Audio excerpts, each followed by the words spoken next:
Good afternoon from the University of Tampa. First round action of the South region between the number 1 seed Tampa Spartans and the 8 seed Spring Hill Badgers.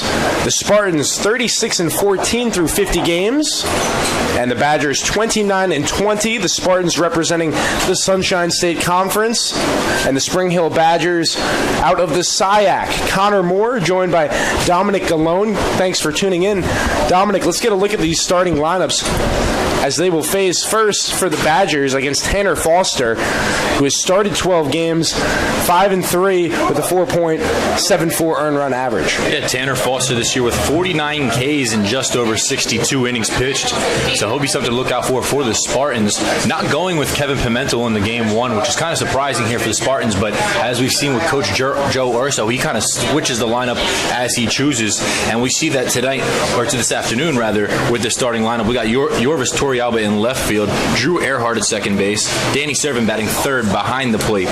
In the 4 spot, Stevie Mangrum out in right field. At first base, in the 5-hole, Cole Perry. At third base, Sam Freitas in the 6th spot. And a designated hitter in the 7-hole, Nick Durr. In the 8th spot, Danny Blair playing center field, and to round out the lineup, Nick DeTringo playing shortstop. And that's how the Spartans line it. Let's look at the Badgers. Mason Bonifins at third base, leading off for the Badgers. Grayson Williams in right field. Brennan Fontenot behind the plate. In the 4th spot, Daniel Rodriguez playing shortstop. John Scoplin at second base, batting 5th. Luke Wall in left field, batting 6th. At the designated hitter role, Neil Ring batting 7th. In the 8-hole, Spencer Miller playing first base. And in the 9th spot, Joseph Guidry playing center field. And the pitcher this afternoon for Spring Hill is Taylor Gibson, making 10 starts this season, 4-4 record with 3 complete games and 45 innings pitched for the Badgers. Just moments away from first pitch, and this regional action, 2-game slate on deck. Of course, the game at 5, it's a 4-5 matchup, and it has a good atmosphere to it. It's the West Florida Argonauts against the 5-seed Nova Southeastern against the Sharks. Yeah, a little in-state rivalry there as these teams match up in the region.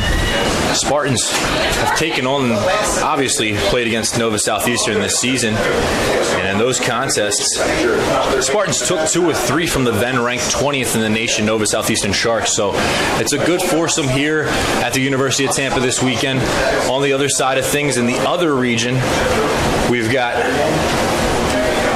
Let's take a look at umpires right now. Manuelo Alejandro is the crew chief.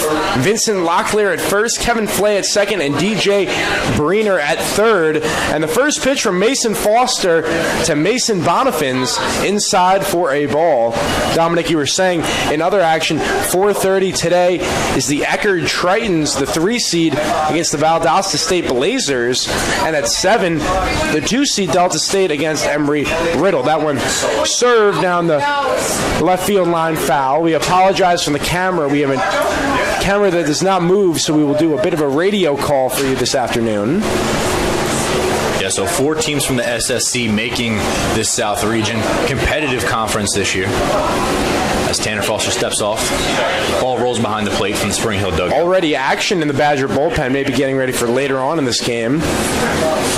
Yeah, you never know. I mean, I know you mentioned you spoke to the Spring Hill coach before the game, and they were looking to get 100 pitches out of Taylor Gibson, but you never know in a game like this. You want to be able to switch pitchers as you need to, and that's why they're warming somebody up down there. Seeing a lot of fastballs now, 1-2 the count. To go off that, yes, Frank Sims, got a word with him. His 3 keys to victory today: limit the walks and errors and play loose, have fun. They're happy to be here. They clinched the automatic seed out of the SIAC in their first year of eligibility, and man, oh man, they swept through the SIAC, they did, and they come in with the mentality looking to pull off what would be a major upset, of course, but the Spartans have other ideas. Well, that's the thing, you talk about playing loose with a team like this in Spring Hill. They're coming in here as the underdog, coming to the University of Tampa, beautiful ballpark, beautiful facilities, and they just want to come out here and have fun, play the game the right way. And so something to look out for the Badgers is the underdog role. You never know, they might be able to sneak up on the the Spartans. And the pitch. He goes down looking. It's Manuelo Alejandro with the punch out. And how about that off-speed pitch by Tanner Foster? Yeah, beautiful breaking ball there, starting at about the shoulders and breaking down at the letters. Beautiful pitch there by Tanner Foster.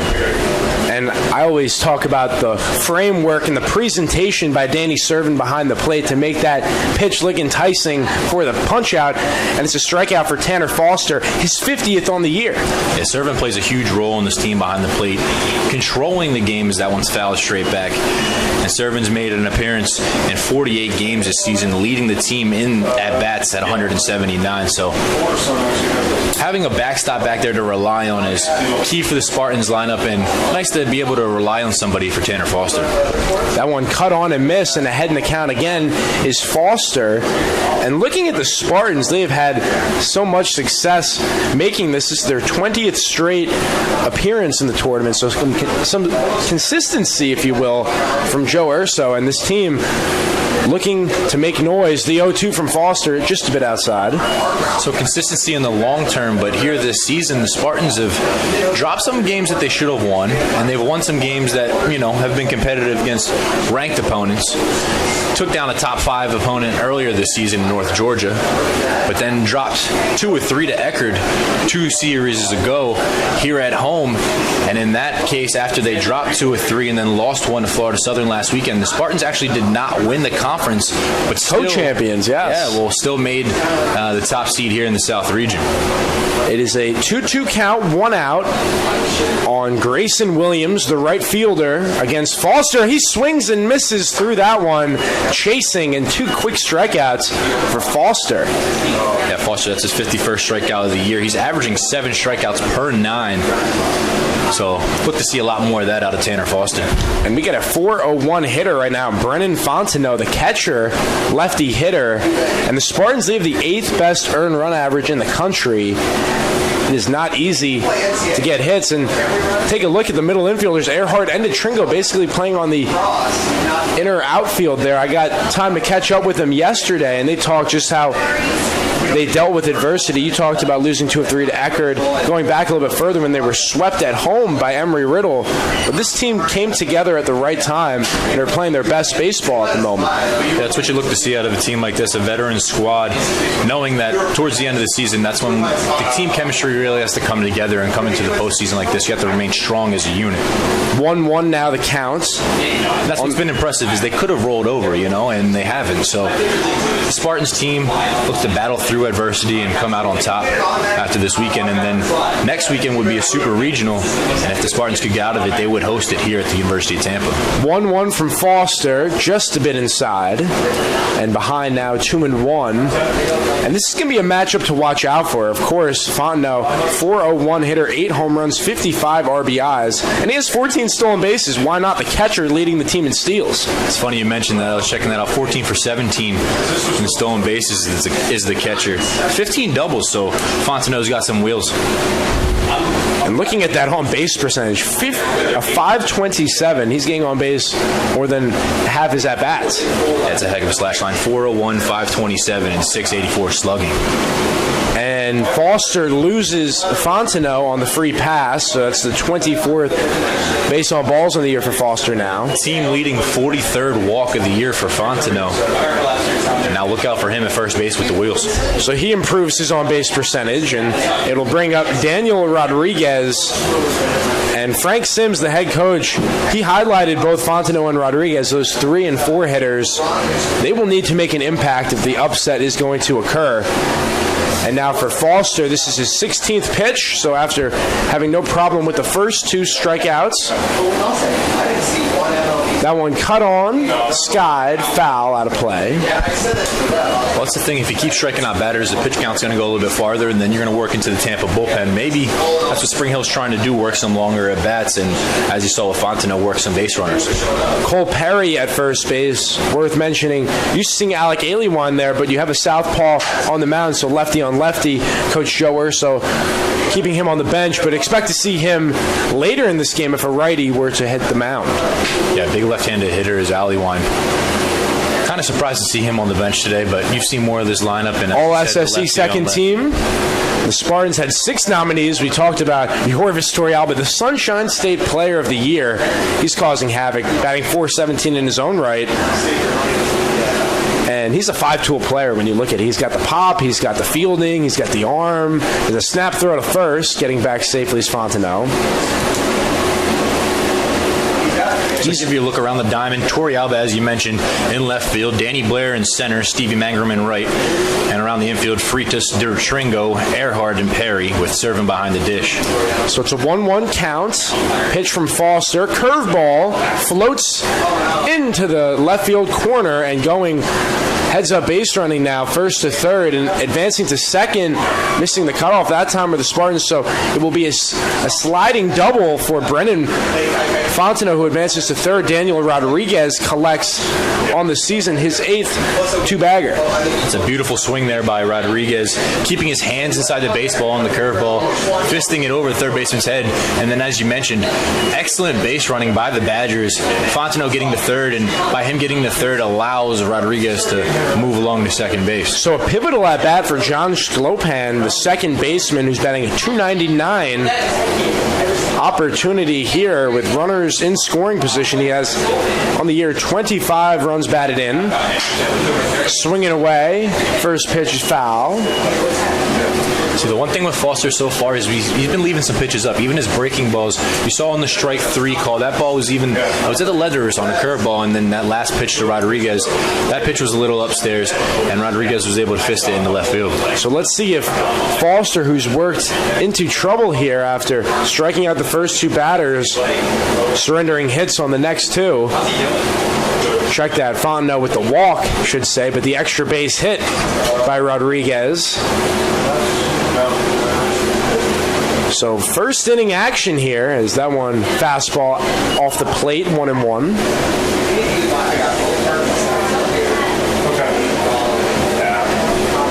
Foster this year with a .474 ERA. He's allowed 33 runs in 62 and 2/3 innings. So out of the SIAC, the Badgers looking to get on the board first against the Spartans, who we mentioned have the 8th best earned run average in the nation. 1-1 foul down the right field line.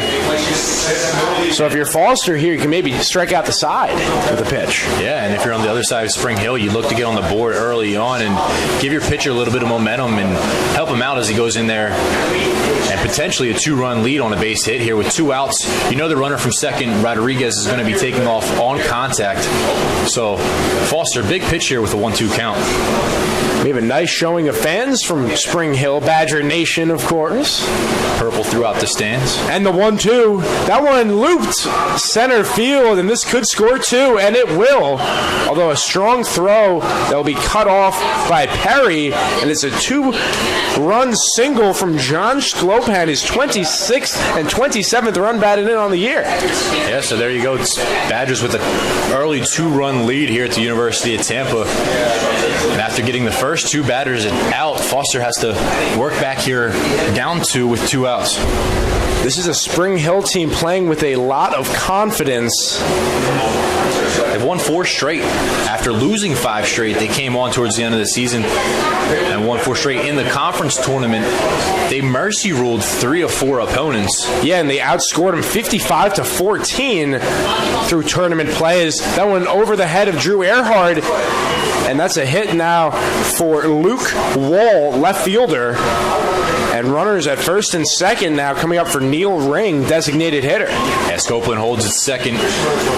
Worrisome of the Mangrum arm in right field. And oh, how an inning can change. Like you said, the first 2 strikeout victims for Foster, but that free pass issued sparked the Badgers, and they got something going here in the top of the first. We'll see a mound visit from Sam Militello, the pitching coach for the Spartans.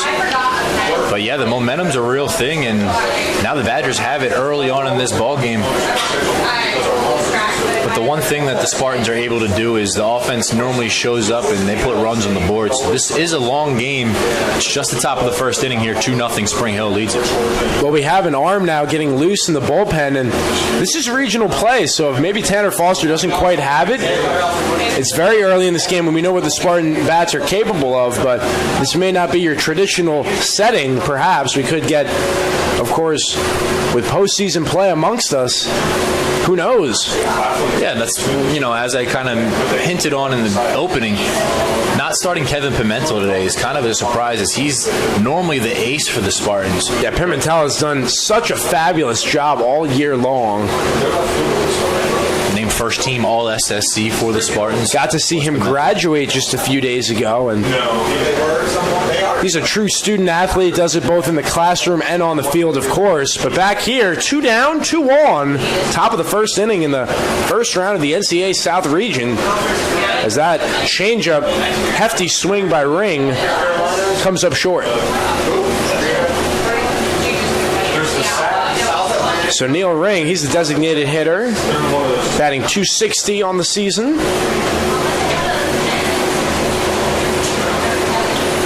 Behind 0-1, defense playing straight up, and a nice slider there by Tanner Foster. Yeah, beautiful breaking ball there by Foster.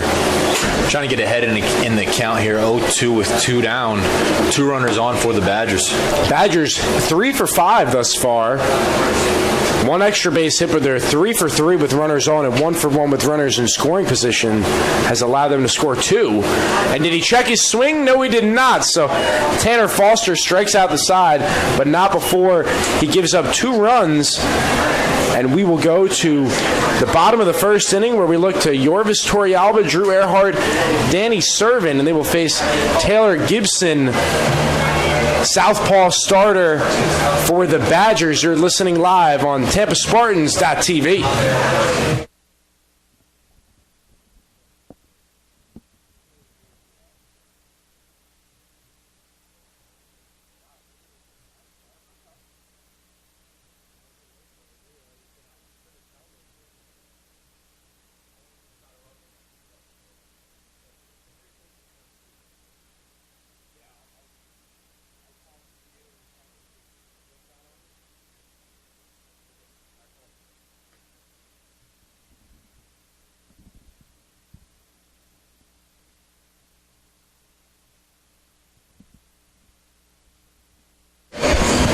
Welcome back to the University of Tampa for the first round of the South Regional. It's the 1 seed Tampa Spartans coming to bat against the 8 seed Spring Hill, and the Badgers score 2 runs off Tanner Foster.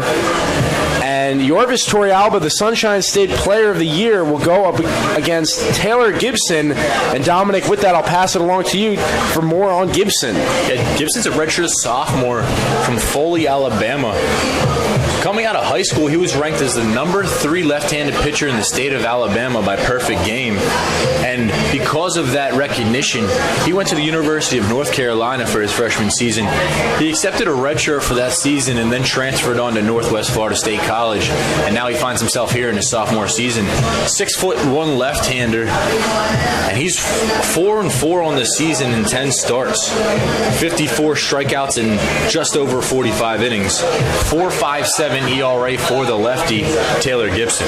And he will face, to lead off, Yorvis Torrealba, the junior, batting .417 on the season, 11 home runs, 37 ribbies, 55 runs scored, 19 stolen bases. So stuffing the stat sheet is Yorvis as he gets ready to face Taylor Gibson. And we take a look. It is Luke Wall in left. In center field, Joseph Guidry. In right field, Grayson Williams for the Badgers. In the infield, Mason Bonifins, Daniel Rodriguez, John Scopeland, Spencer Miller at first. And catching is Brennan Fontenot for Taylor Gibson. And the southpaw skips a fastball to the plate for a ball. Torrealba rocking the high socks. Spartans in the all-white. Spring Hill in the black jerseys, white pants. And unable to clip the outside corner there Fontenot tried to present it to Alejandro to no avail, and do not get behind on Torrealba. Hitters count 2-0. Make it 3-0. Yeah, this is what you want as out of the leadoff hitter, especially in the first inning, trailing by 2 runs. You want to see some pitches, let your on-deck hitter see what Gibson's got. Do you give Yorvis the green light? Probably not this early on in the ballgame, and it's he'll work a walk. 4 straight balls, and that's the 28th walk on the year for Taylor Gibson. 54 strikeouts and strikes out 4.449.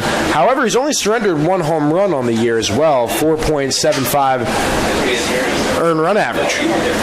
And now we got Torrealba on first base, 19 for 22 in stolen base opportunities, going against the lefty in Gibson. So look to see the first move over there to first base. Not much of a move, as it's the first one of the afternoon. Don't want to show the best one first.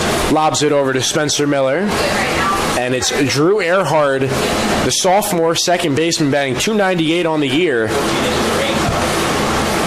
showing bunts. And he's found himself in a role where he's advanced Yorvis so many times because Torrealba gets on base at such a high mark that having a runner in scoring position with 1 out for the heat of the lineup was Servin and Mangrum to follow, perhaps. Yeah, a little bit of a small ball tactic, and it's the first strike in 5 pitches, rather 6 pitches now for Gibson. 1-1 count, 1 on, nobody out. Spring Hill 2, Spartans yet to get on the board. And another throw over to Miller at first base.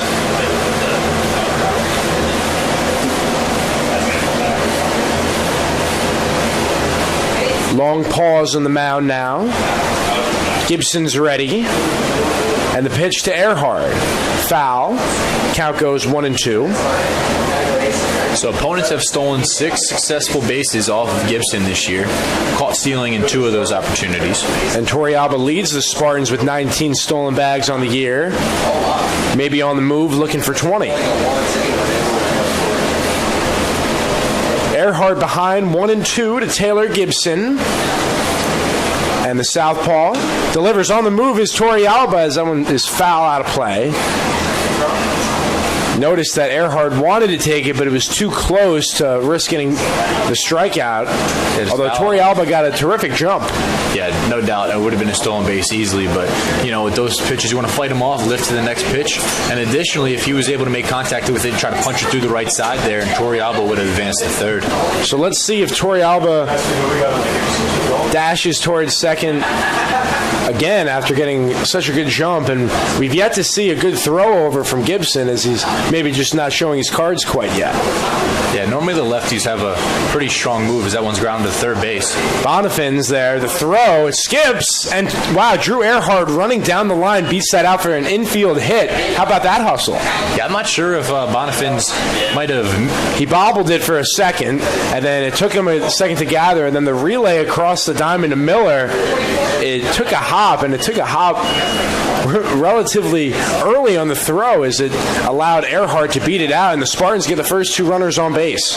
Yeah, thinking he mishandled the ball over there on the throw because kind of a softer throw and a weaker throw. It took a skip before the first baseman over there.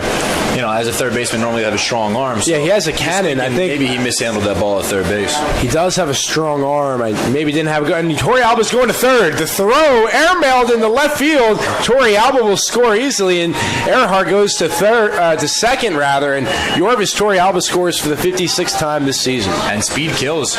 Once you're on them base paths, you're able to seize the opportunity as Fontenot threw it into left field.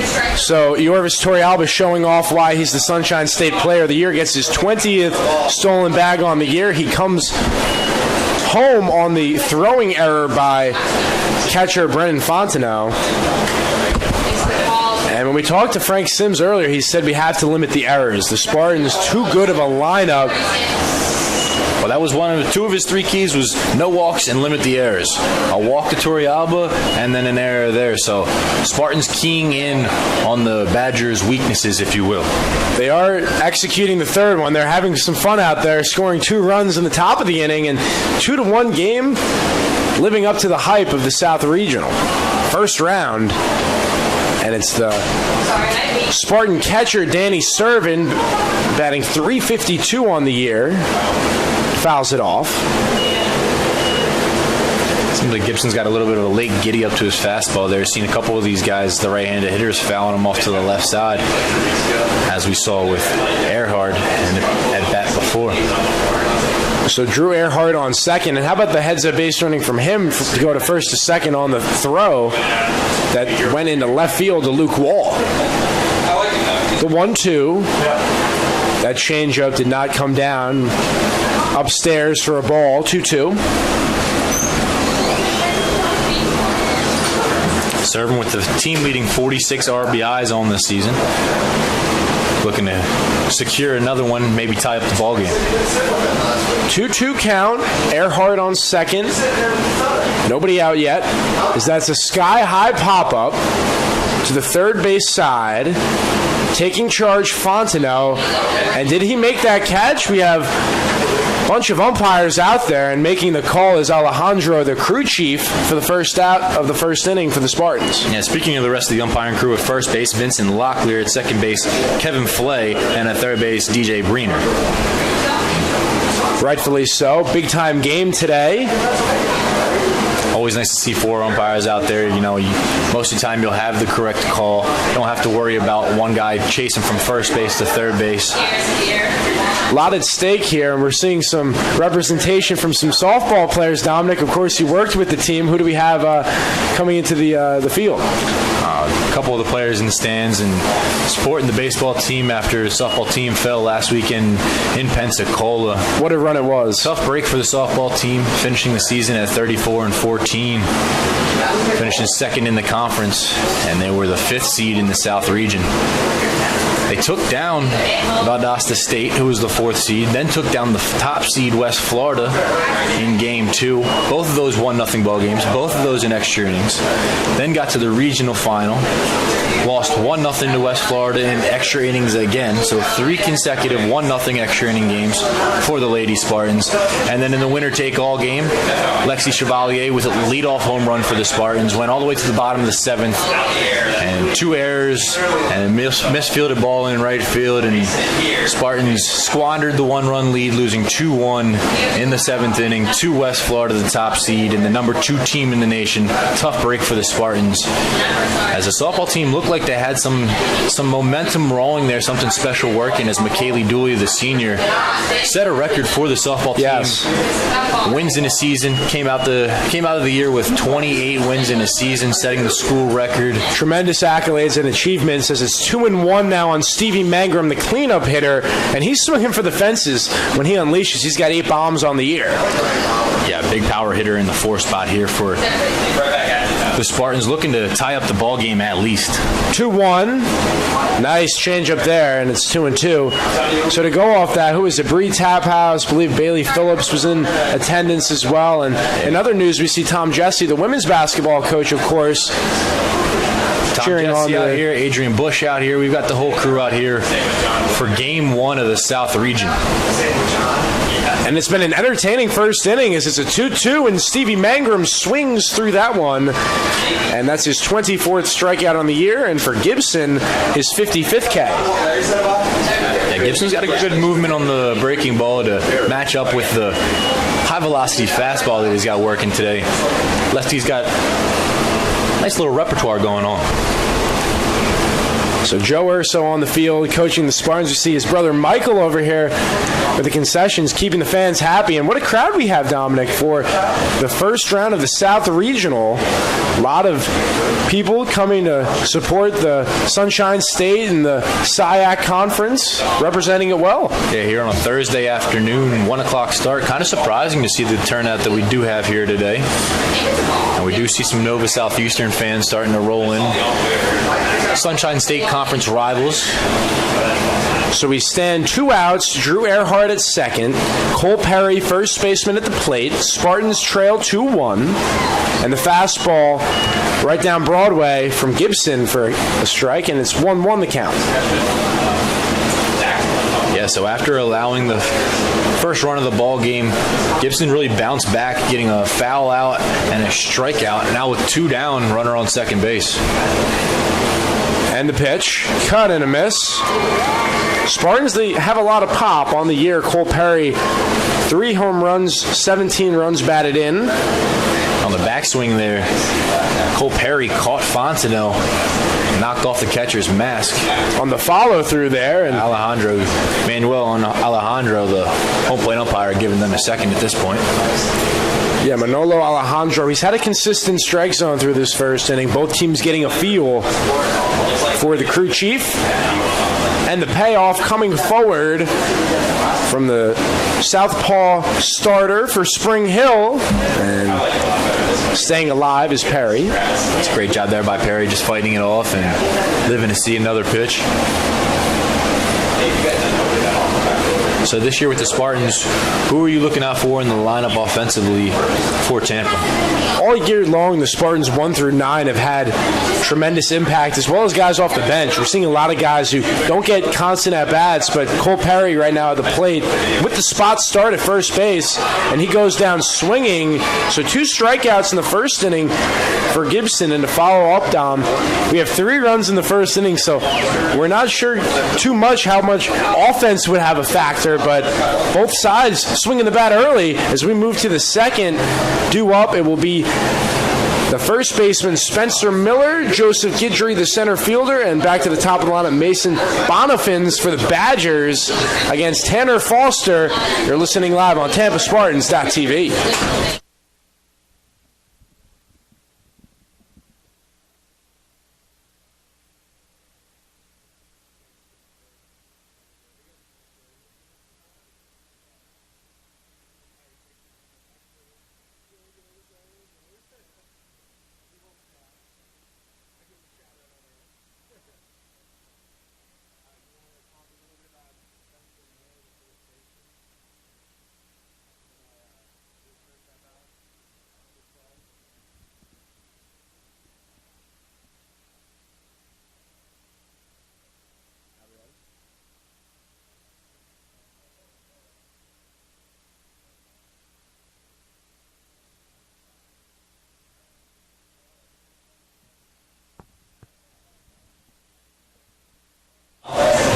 Welcome back to the University of Tampa. We've played 1 inning thus far. Spring Hill, the 8th seed, currently leads the top team, Tampa, 2-1. Connor Moore, Dominic Galone on the call. Glad to have you with us.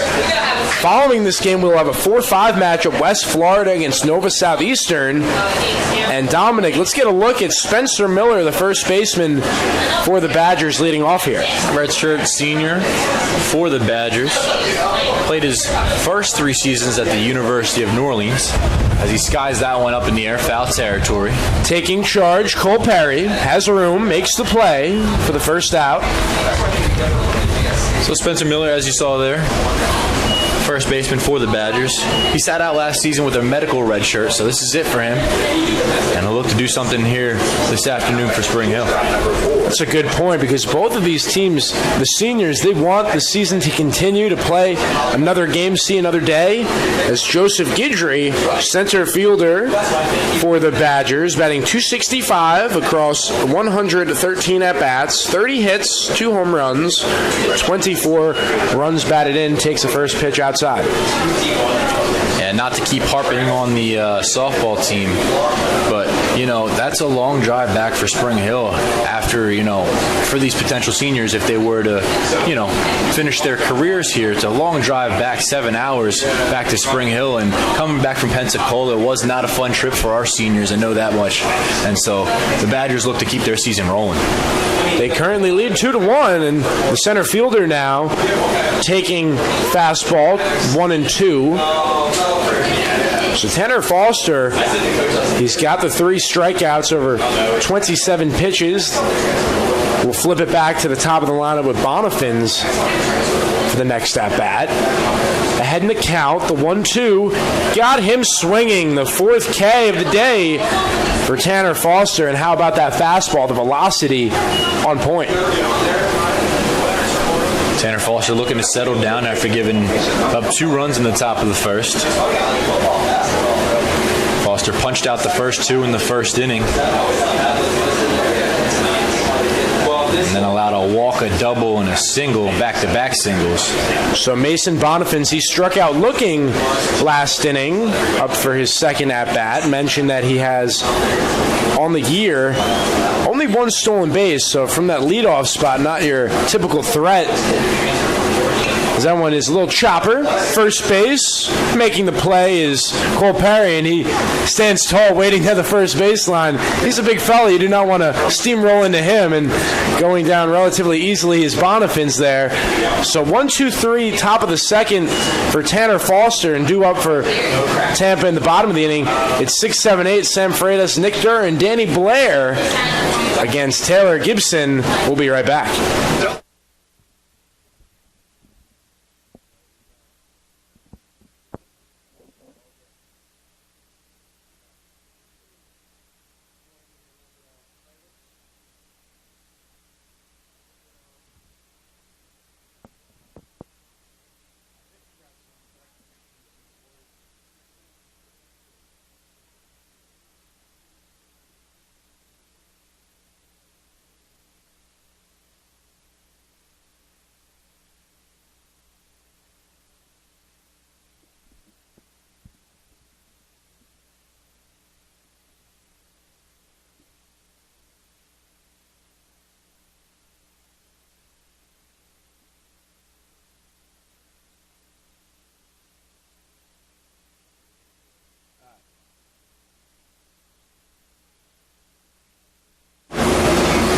Welcome back to the University of Tampa. Spartans come up to bat for the second inning. It'll be Sam Freitas leading off, the third baseman today, batting .326 on the year, has a long one, 19 runs batted in, 6 walks, 8 doubles for 45 hits, and he scored 26 times. And he will go up against Taylor Gibson, who's throwing his 25th pitch of the outing. Gibson's ready. Freitas is ready. Let's do it. Bottom of the second, as that one is laced over to shortstop, and a little juggle there by Rodriguez. And at the end of it, it's Freitas at first. Yeah, we'll see what the official scoring rules of that one. But so far, Gibson pitched pretty well. 2 strikeouts in the first inning, 1 walk. So it was a hot shot to short, and we still have yet to get word. I believe that's going to be a base hit. It is a base hit to left field for Sam Freitas. So for Sam, he collects his 46th hit of the season. And we will move it to Nick Durr, Spartan DH today, batting .315 on the year. In other news, we see Jeff Lamb, Spartan beach volleyball coach. What a job he did in a new team with the Spartans, winning the national championship. Tremendous accomplishment. Of course, Chris Katnack, indoor volleyball coach, won in the fall national championship as well. So a lot going on here in the crowd as it's 1-0. In their first strike, 1-1. Yeah, volleyball teams definitely showed out this season, and championship contenders all around the University of Tampa. A lot of talent. Both sides here of the baseball field is Gibson, 1-1 count, nobody out. Freitas at first. It was just off the plate. Spring Hill fans not exactly too happy with the call, but... And Dominic, you know the game well. Freitas, 8 stolen bases. He's yet to been caught. You maybe send him here. Doesn't matter, as it's a walk, and now the first 2 on for the Spartans here in the bottom of the second inning. And Nick Durr has 8 steals and 10 tries, and we saw Torrey Alba go from second to third on the steal. Maybe a double steal in store for Danny Blair, and let's get more on Danny Blair, Dom, as we take a look at the center fielder, lefty, batting .281. Danny Blair came from the University of South Carolina, where he played his first 3 seasons with the Gamecocks. And last season, They took part in the Greenville Regional, and he was the MVP of the Greenville Regional, so he's got quality experience at the D1 level, and especially in postseason opportunities like this, he's somebody who takes advantage of the spotlight and runs with it. He had a 3-run shot over Ohio State on June 1st of last season, and then 3 hits against East Carolina, which provided to him the MVP in the Greenville region. And he's done a fabulous job for the Spartans this year. Taking a look, 30 walks and 30 strikeouts. How about that ratio? Outstanding, and he's 1-0 now. Showing bunts, takes for a strike. It's 1-1 now. Well, outstanding on the walk side of things as he leads the team in walks, but he also leads this starting lineup in strikeouts. So in one aspect, it's a good thing. In the other aspect, you'd like to see him get on base a little bit more. So here we go. 1-1 the count. Durr at first. Over at second is Freitas. Gibson fires. Watch out. And unable to find the ball is the backstop. And how about this?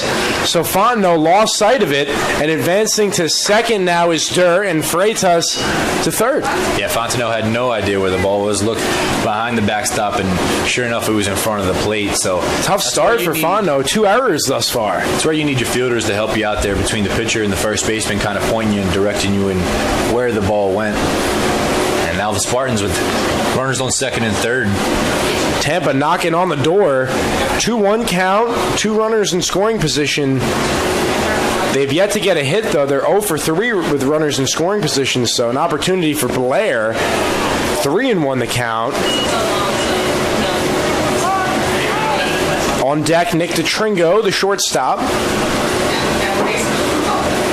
And in the hole, Yorvis Torrealba, who's already scored the lone run of the game for Tampa. Lefty on lefty action, 3-1. We have a full count. Yeah, so beginning of at bat, it was first and second, no outs, and so Blair was trying to sacrifice, move the runners over. And you were leading into it, Don, with the strikeouts and walks, the ratio. More than likely, unless Blair makes contact here, could be a strikeout or a walk. And the pitch. It's ball 4. So the 31st walk on the year for Danny Blair. His team leading, has loaded the bases, and now there's a meeting on the mound. And Nick DeTringo finds himself nobody out, bases loaded. The Spartans could open this game up in a heartbeat.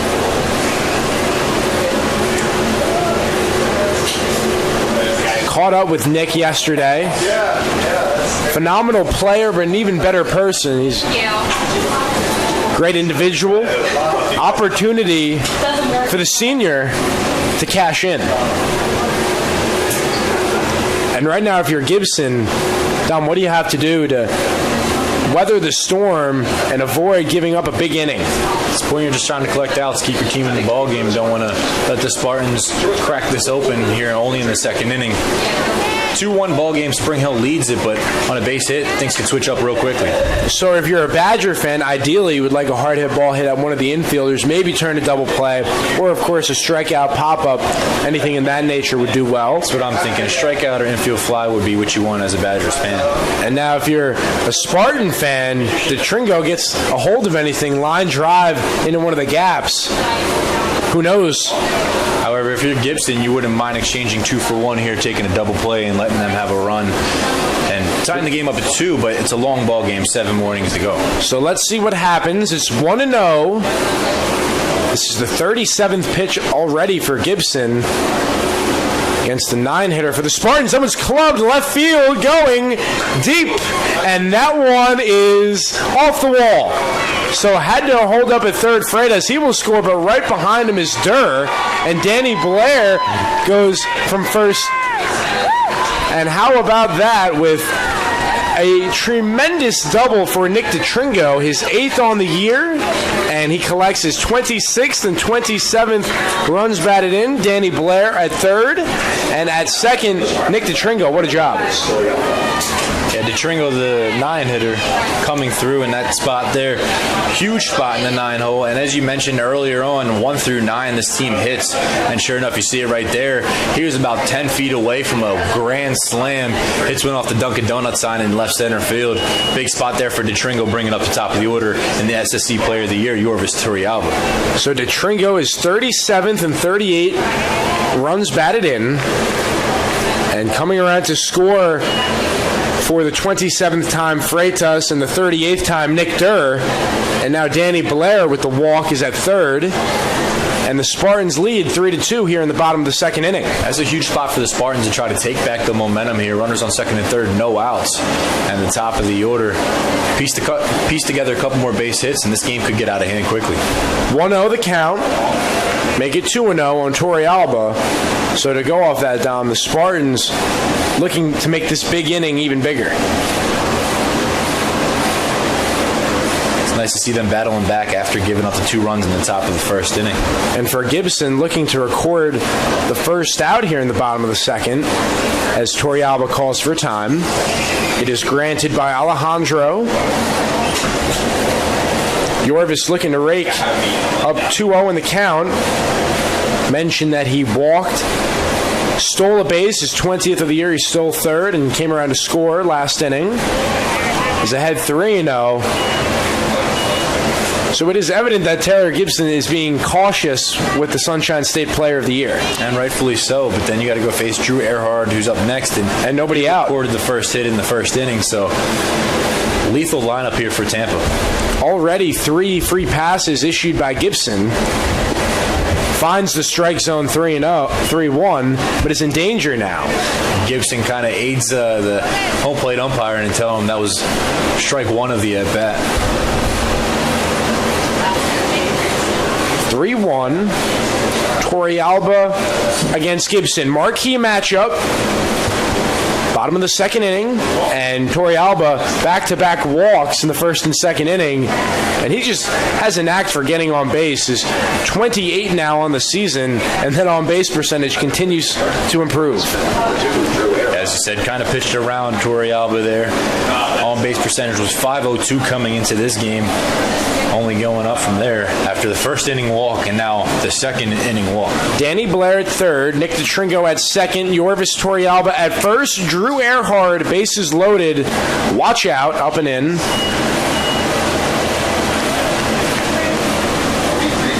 And like you were saying, Dom, some of these Spring Hill fans on the edge of their seat here, a bit worrisome because we are approaching the heat of the lineup for the Spartans.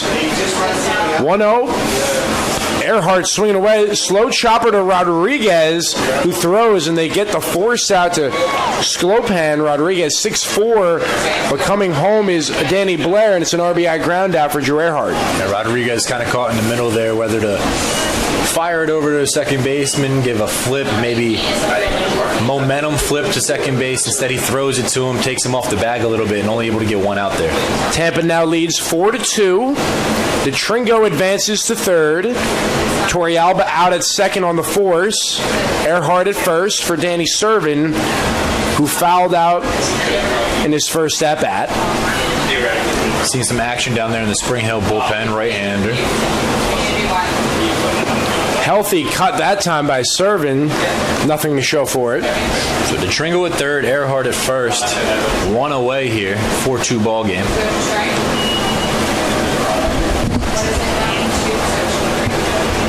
Long look from Gibson to Fontenot. He's ready. The 0-1. Change-up outside for a ball.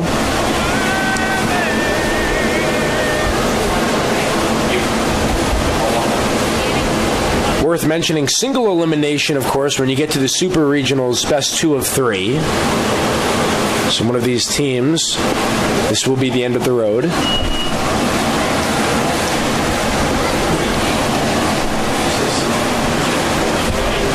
2-1 the count.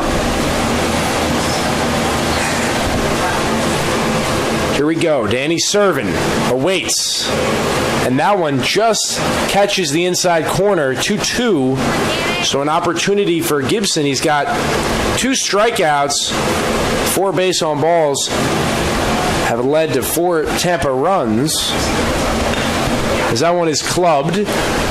Right center field. Guidry there. And this will be a sac fly is coming on home. DeTringo. And the Spartans have scored 4 runs here in the bottom of the second inning. And now 5 for the game.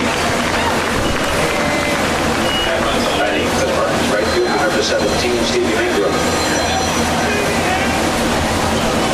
So Stevie Mangrum, who struck out last inning, up for his second at-bat.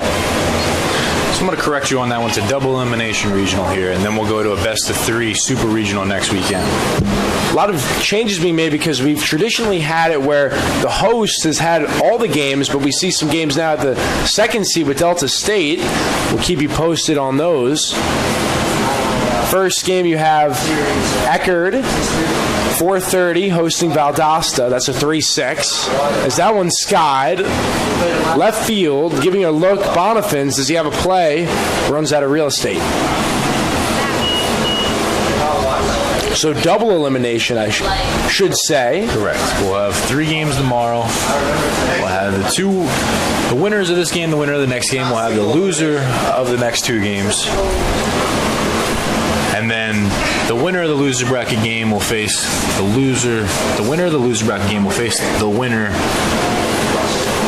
0-2 count got me all on messed up Mangrum. over here. Yeah, you know. Is that one fouled off again by Mangrum? We'll have a winner's bracket game, we'll have a loser's bracket game. Then we'll have the winner of the loser's bracket game face the loser of the winner's bracket game, if you're following. If not, it's okay. I can't figure it out anyway.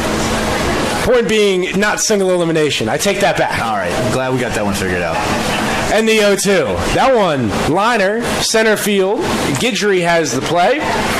And the side retired, but not before 4 runs come across for the Spartans, and we sit at a 5-2 Tampa lead in the opening round of the NCAA South Regional.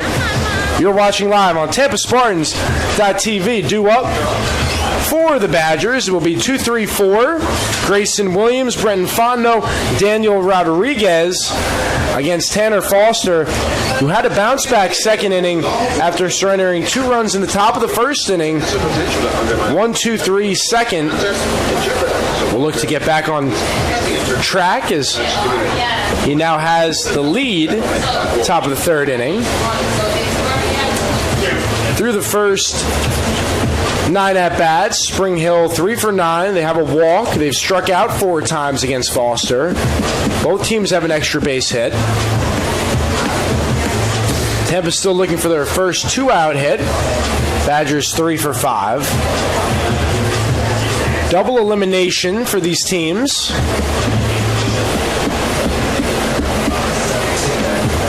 In the South region, the Badgers getting the automatic bid out of the SIAC, their first ever trip to the NCAA Division II baseball tournament. And the Spartans, they've made 20 straight appearances in this tournament, looking to make some noise as we get ready here in the top of the third inning. It is Grayson Williams. He struck out in his first at-bat, right fielder. Entered the ball game batting .299, 46 hits, 10 doubles, 49 runs scored, a triple, 2 home runs. Good for a .410 on base percentage. Foster is ready. Williams is ready.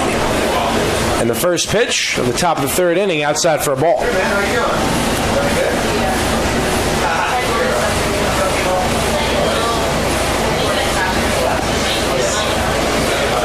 Fastball, bottom portion of the strike zone, 1-1 the count.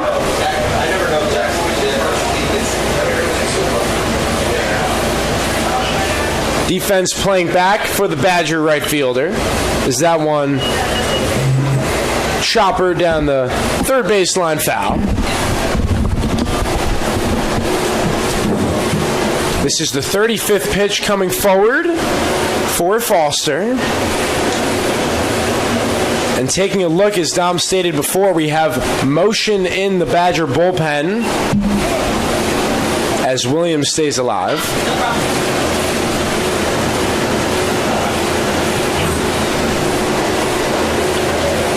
Dom, what has Foster done after giving up 2 runs in the top of the first inning? That bounce back inning in the second, what is he hoping to do here to settle the storm? And continue what he did in the second inning. Nice 1-2-3 inning would be very nice for Foster, and he'll get a ground ball here. Earhart first out of the inning. Throws to Perry, and it is the first out of the inning. So it's A.J. Fell getting loose in the Spring Hill bullpen, the junior. More on that, Dom. Batting for the Rangers, catcher number 16, Brennan Fonseca. A.J. Fell in the bullpen for Spring Hill. 3-1 record so far with a 4.42 ERA on the season. Just over 36 innings pitched for the right-hander. And it's Fontenot taking first pitch outside. He walked in the first inning.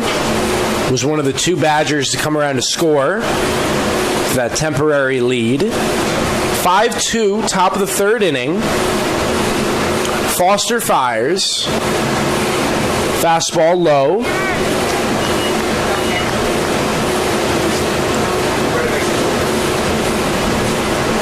As we look ahead to the bottom of the third inning, 5-6-7 for the Spartans, Perry, Freitas, and Durr. The 2-0. Make it 2-1.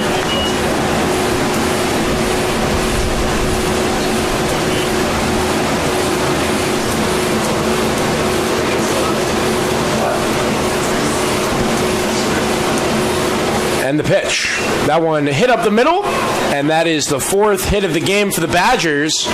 And Brennan Fontenot on for his first 2 plate appearances. Steady hitting that time, just taking what Foster gave him, hits it right up the line. Now we see Coach Canner, the softball coach, in attendance. How about some Spring Hill Badgers over here? We see some stars being waved. Guess it's some kind of rally star for them. We mentioned how they swept through the SIAC Conference all season long on their way here, earning the automatic bid for their first trip ever to this tournament, their first year of eligibility. As that one cut on and missed by Daniel Rodriguez. Rodriguez doubled back in the first inning. Breaking ball, stayed inside and fisted into left field. Picked up a double as Fontenot made his way from first to third on that play. Him and Torrealba, the only 2 players in double figures for home runs. They both entered with 11. And the Spartan outfield, well aware they're playing a step or 2 back, all 3. Torrealba, Blair, and Mangrum. 0-1 the count on the Badger cleanup hitter. Able to hold off that. 1 on, 1 out. It's Fontenot at first. And for the Spartans here in this double elimination setup, they're making an interesting move with Foster here starting the opening game. Mentioned that Mason Duke, Kevin Pimentel also in the rotation. So it'll be worth monitoring for the remainder of this regional who falls into what slot on the mound.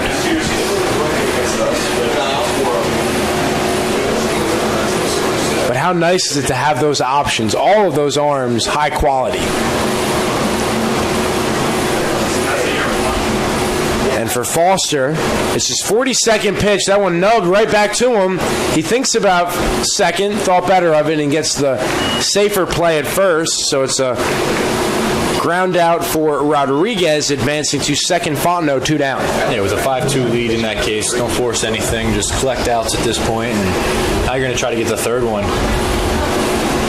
But at that point, no reason to try to throw the ball into center field or anything like that. So it's the second baseman, John Schlopan. He has been the offense thus far for Spring Hill. He had that 2-run single in the first inning. And a chance now, another base hit could bring in a run, perhaps, for the Badgers. Slider from Foster, inside corner for a strike.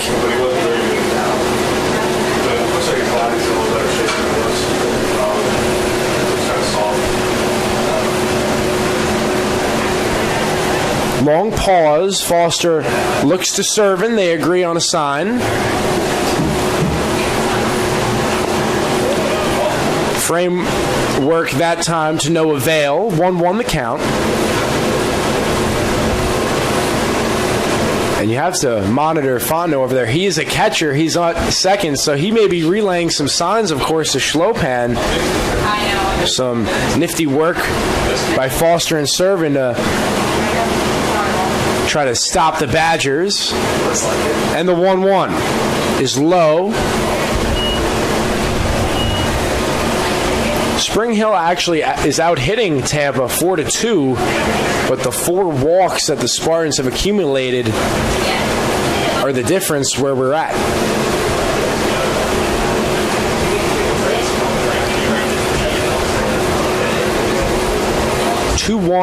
The count on the Spring Hill second baseman, and it's 3-1. On deck, Luke Wall, left fielder.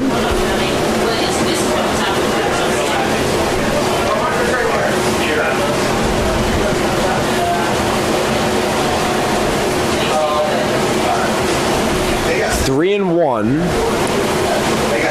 Foster fires. That one is hit left center field. Will it fall? It will.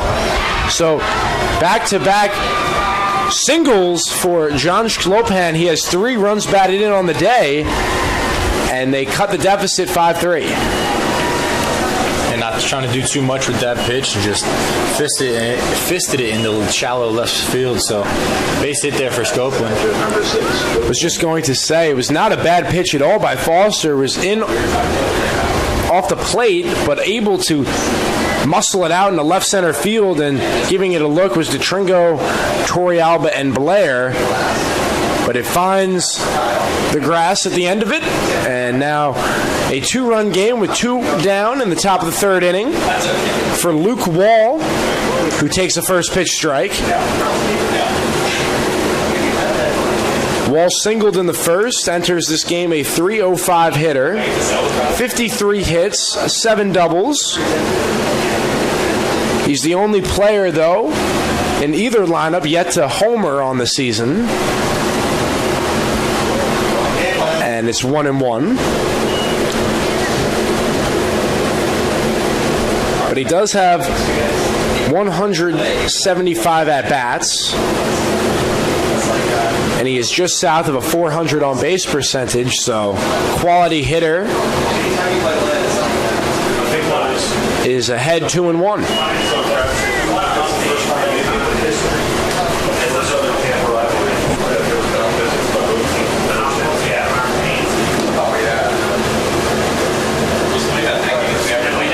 We'll remember that at 5 o'clock, the 4-5 matchup between the Argonauts of West Florida and the Sharks of Nova Southeastern will follow.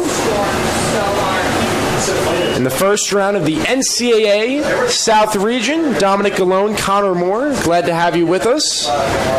Exciting atmosphere here in a double elimination setup. Busy 3 days of baseball. 2 games today, 3 tomorrow, and 2 Saturday on deck. As that one hits the outside corner, and going down looking is Luke Wall. Manolo Alejandro with a punch out, and Tanner Foster, after giving up 2 runs in the first, gives 1 up here in the 3rd, and we move to the bottom of the 3rd inning. 5, 6, 7, Perry, Freitas, and Durr due up for the Spartans. And let's see, it looks like Taylor Gibson's going back out there. But you also have, we mentioned Fell loose. Pitch count at 54 for Gibson, but he's given up 5 runs. Only 2 of which are earned, though, because of the 2 errors.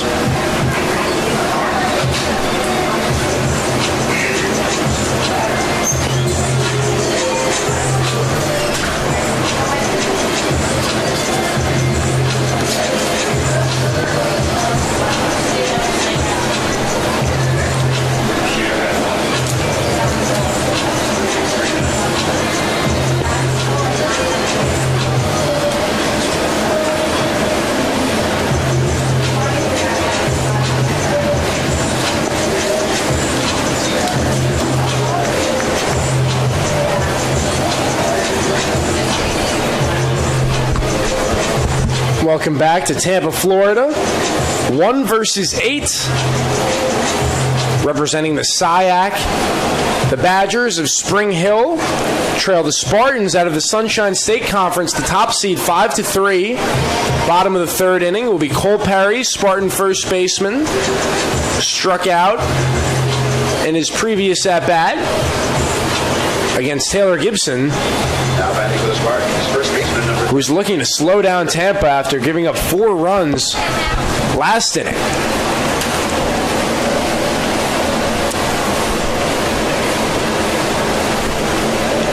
Gibson is ready. Perry is ready. Let's do it in the bottom of the third inning. First pitch low for a ball.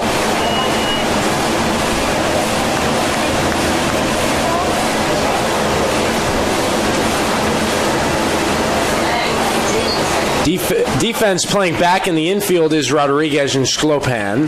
As that one clubbed deep center field, going stretch, there it goes, and Cole Perry collects his 4th blast of the year, and he will touch them all, and the Spartans collect their 6th run of the day. That's a deep drive right there, one of the deepest parts of the ballpark, and a great swing there by Cole Perry, giving the Spartans a 3-run lead here in the bottom of the third inning. Little doubt about that one. The straightaway center field, teeing off Cole Perry, Spartan first baseman, and now Sam Freitas looking to expand as the Spartans causing havoc, putting up 6 runs in 2+ innings.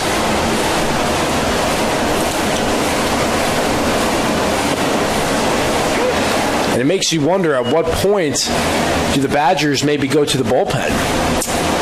And somebody warming up last inning, so could be sooner than expected for Spring Hill. Well, let's see. As that one It's off the front of the plate and kicks up over the catcher's head. 1-1 is the count. It's 7, 8, and 9 for Spring Hill in the top of the 4th inning. Be Neil Ring, Spencer Miller, and Joseph Guidry.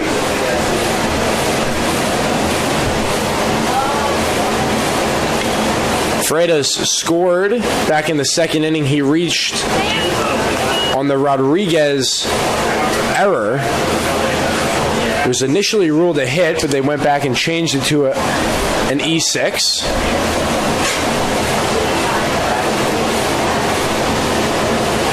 Nick Durr awaits on deck. The 1-2. Bounces 2-2.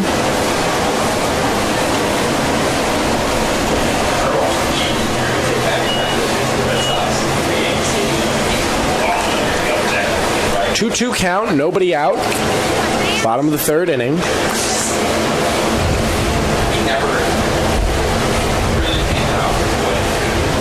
Taylor Gibson only given up 3 hits, but one of them was the long ball to Perry just moments ago.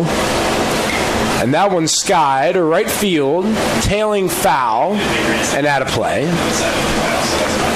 Yeah, 2 big swings, the home run and the RBI double, 2 RBI double off the Dunkin' Donuts side in left center field. By Nick DeTringo, that was his 37th and 38 runs batted in on the year. And how about the job by Foster? It looked like maybe he didn't have it in that first inning, but he wiped all the worries away and has in store. He has given up 3 runs across 3 innings, but his offense is backing him up. As you mentioned, 1 through 9, they can all hit for the Spartans, so nice to be Tanner Foster when you know you got the support system on the offensive side. Rodriguez takes the high hop and is unable to come down with it. Man, oh man, did that hop elevate that time. And at the end of it, Freitas, he said 2 hot shots to Rodriguez, and at the end of it, he's on base 2 times.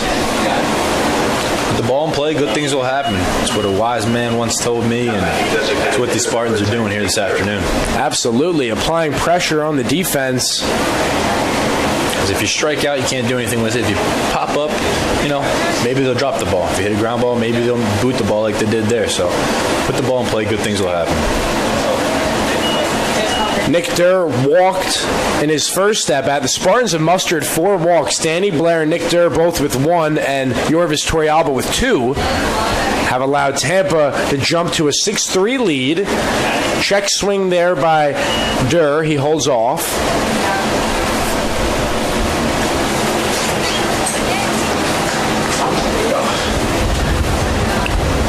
1-1 count, one on, nobody out, bottom of the third inning. And that one gets to the backstop, and advancing to second will be Freitas. Thank you. I mean, we have water in the fridge in here if you want it. Oh, yes, please. Just go ahead and help yourself. And now we have two arms in the bullpen for Spring Hill getting ready. And it looks like we may have another joining soon, so the Tampa Bats forced to be reckoned with. Freitas at second, Durr at the plate. Bottom of the third inning. The 64th pitch for Gibson. Rodriguez is there. He feels he's going to third.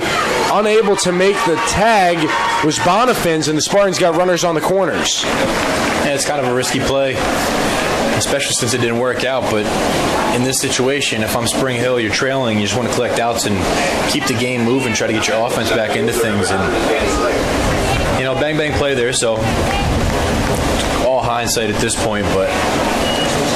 And perfect example right there is a player making a decision in the moment. Easier to say from our stance after it, but right there, Rodriguez, in the snap of a second, had to make the play, and maybe a better throw to Bonifants could have gotten Freitas at third, but he was running hard down that line, and the Spartans knocking on the door. Nobody out, runners on the corners for Danny Blair, who walked and came around to score last inning.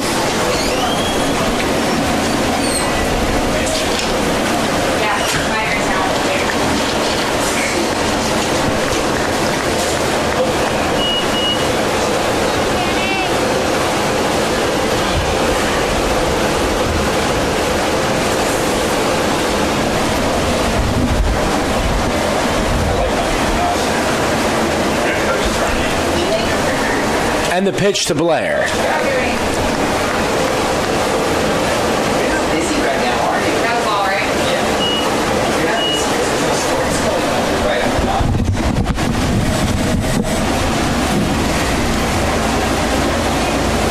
Blair takes 4 straight balls, and now the Spartans have the bases loaded. Nobody out for Nick DeTringo.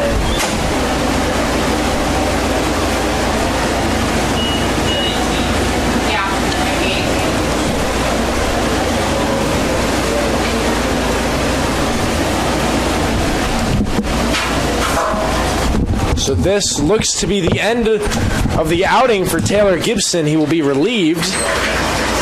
And now, as Dom stated, it is Fell, the new reliever, towing the mound.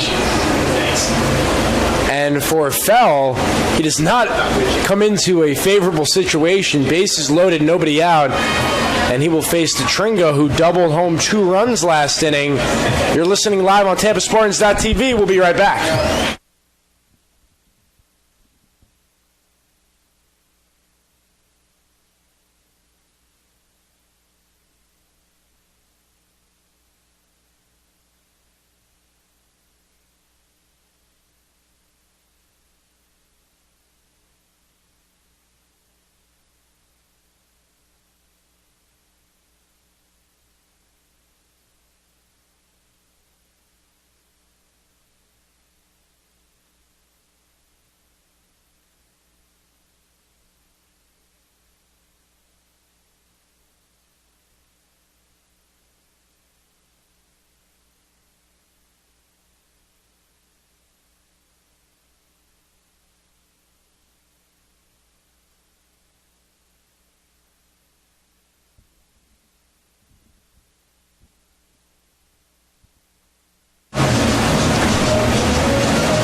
Welcome back to the University of Tampa. Pitching change for the Badgers. It will be A.J. Fell, the junior from Aurora, Colorado, a Regis Jesuit High School graduate. Will toe the mound, and he enters a situation where Sam Freitas is on third, Nick Durr at second, Danny Blair at first, and he will face the senior shortstop for Tampa, Nick DeTringo. 6-3 the score, bottom of the third inning. Connor Moore, thanks for tuning in. In the double elimination setup of the first round of the NCAA South Region Division II baseball tournament. expecting a 5 o'clock first pitch of the 4-5 matchup between West Florida and the 5-seed Nova Southeastern. Fell is ready, DeTringo is ready, and play will resume. Nobody out still in the bottom of the third inning. And the first pitch on his way. That one's skied to the left side, giving a look, Bonifins and Rodriguez. And off the screen,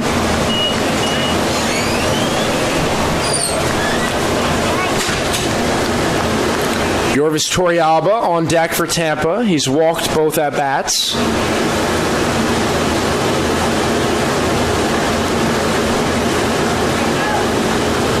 For Fell, he last appeared May 4th against Albany State. He got the win across 6 innings, gave up 6 hits, 3 runs, 2 of which were earned, struck out 7, and on the year has a 4.42 earned run average. Is in a 1-1 count with Nick DeTringo.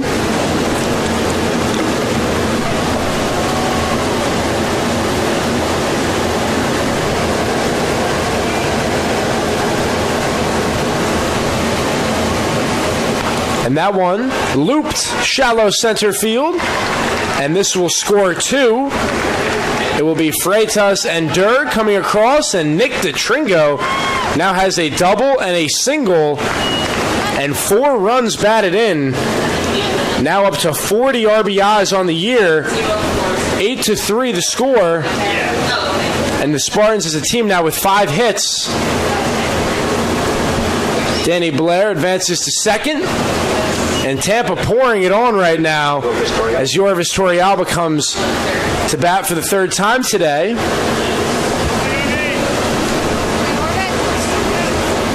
First time against A.J. Fell. Mentioned 7-8-9 for the Badgers, due up in the top of the 4th inning. First pitch, sky-high pop-up behind the plate, giving it a look and running out of room, Fontenot.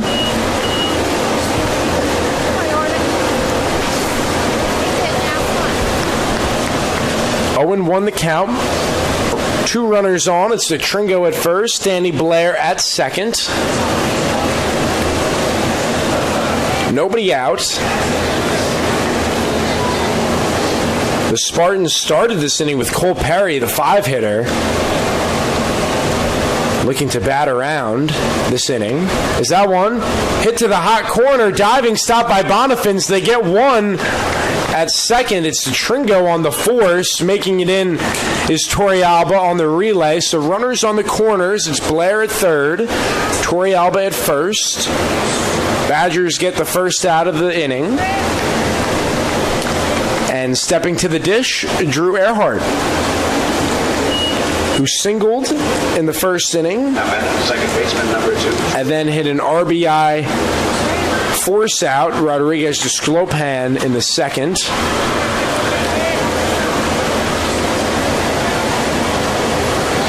And the pitch. Popped behind the plate, foul.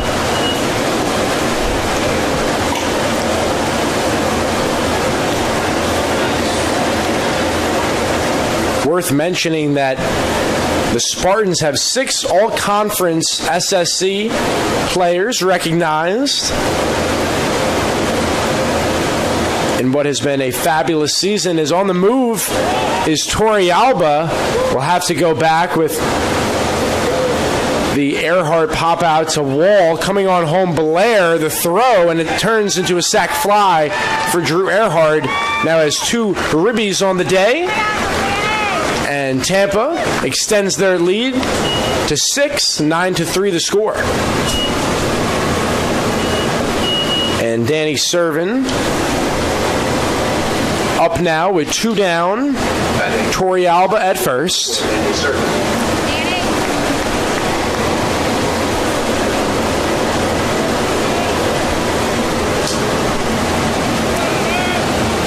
Torrealba has already stolen a base today. He stole third. back in the first inning to get the Spartans on the board.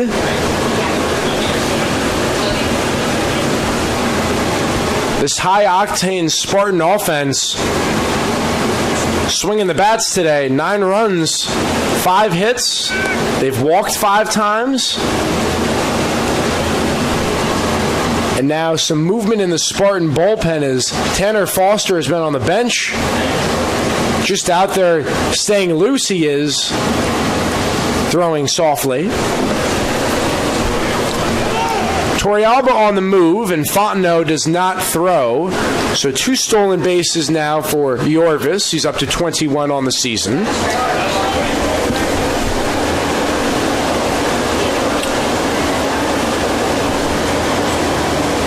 Tampa's still looking for their first hit with 2 outs. This is their 3rd try.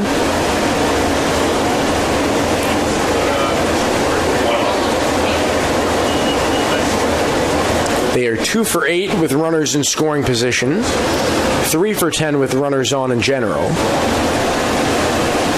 And the payoff. Changeup. Tailing down the right field line. Oh my goodness! What a catch by Grayson Williams, showing off the leather and diving, battling the Badger bullpen with the web gem catch. My, oh my, what a play. And on that note, we will conclude the 3rd inning. Tampa leads 9-3. You're listening live on TampaSpartans.tv.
Welcome back to the University of Tampa. First round of the NCAA Division II South Region. Tanner Foster faces Neil Ring, the designated hitter, who struck out in his first at-bat. Reminder, after this game, we have a 4-5 matchup, West Florida and Nova Southeastern. As it is 1-1, the count. Pitch count at 56 for Foster.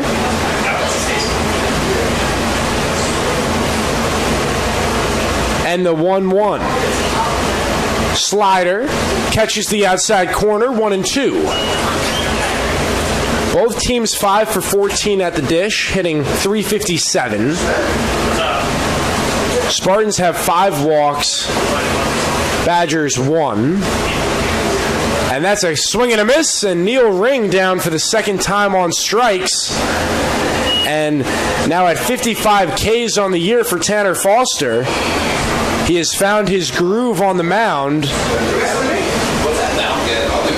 12 runs have been manufactured by both teams across 10 hits. And the 60th pitch coming forward from Foster. He fires. Taking all the way is Miller.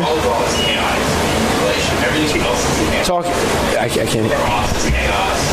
0-1 the count on the Spring Hill first baseman. That one hit over to Tringo. Fields relays over to Perry for the second out of the inning. Now the center fielder, Joseph Guidry, up for the second time today.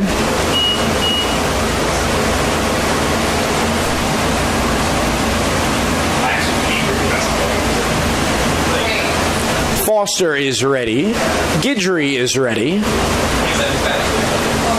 We are here in the top of the fourth inning. And that one hit to DeTrinco, to Perry, and it's a 1-2-3, top of the fourth for the Spartans. It'll be Mangrum, Perry, and Freitas due up for the Spartans in the bottom of the fourth inning. You're listening live on TampaSpartans.tv.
Welcome back to the University of Tampa. It is the 1 seed, the Spartans versus 8 seed Badgers. As we go to the bottom of the fourth inning, Tampa leads 9-3. Connor Moore, thanks for tuning in. The first game of a entertaining two-game slate. 4-5 matchup will follow. Argonauts against the Sharks. And Stevie Mangrum takes the first pitch for a strike.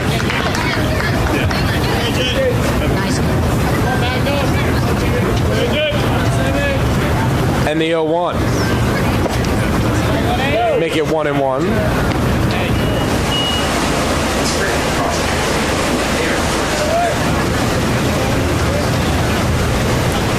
AJ Fell pitching for the Badgers. Came in relief for Taylor Gibson. The final stat line for Gibson, he went 2+ innings, gave up 4 hits, 9 runs, 6 earned. He issued 5 walks, 2 strikeouts. He had 2 wild pitches as well. And he threw 70 pitches, 41 for strikes, and fell now in his second inning of work as Mangrum gets a hold of one. Deep left field. Going. And that ball, that is in the ballpark. It will be a double for Stevie Mangrum. That one almost left the ballpark. Stevie was thinking about his 9th homer, and now we are going to have an opportunity for Cole Perry, who homered his last at-bat. Nobody out, runner in scoring position. 6th hit of the game for Tampa.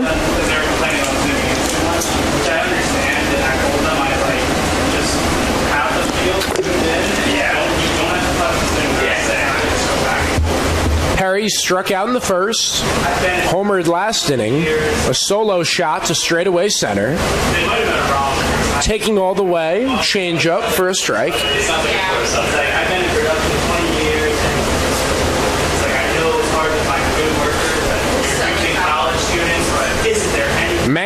at second. Cole Perry at the plate.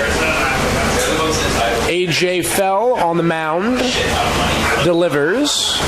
Low. 1-1. Tampa hitting .400 as a team. They are 6 for 15. 3 extra base hits. This is their 10th at bat with the runner in scoring position. Have strung together 2 hits with runners in scoring position. They are 3 for 11 with runners on. He came up and was like looking around the press box and John Glass goes, "I'm sorry, sir, you can't be in here." And the guy's like, "No, trust me, it's okay, it's all right." He's a trustee, so it's a little bit different, but it was hilarious. John's like, "No, sorry, I'm doing my job." And the pitch from Fell. That one clubbed right field, coming in Williams. And losing track of it is Williams, and going to third is Mangrum. It's a single for Perry. And the Spartans now with their 7th hit of the game.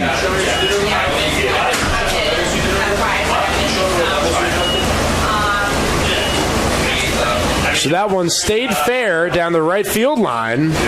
Turn that off and then just brought the game down and brought these down a little. So Sam Freitas has hit 2 hot shots to Rodriguez and has been on base both times. 2 runs scored.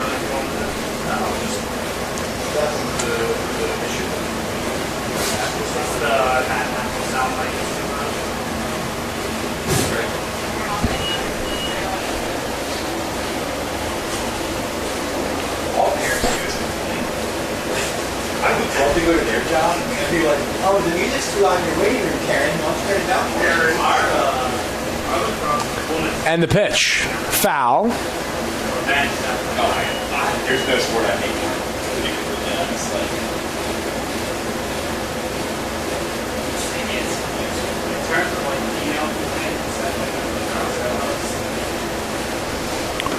Oh, 2 count. Spartans got runners on the corners. It's Perry at first, Mangrum at third. Nobody out. Sam Freitas in a 1-2 count. I feel like, is it unwatchable if your kid's terrible? Well, that's what we were like, we can't. Oh, yeah. It's 1-2. So the 1-2 pitch from Fell, it's his 20th of the game. Fires. That one hit right center field. There is Williams tagging Mangrum from third. The throw goes to the cutoff, and the Spartans have reached double digits. Now lead 10-3.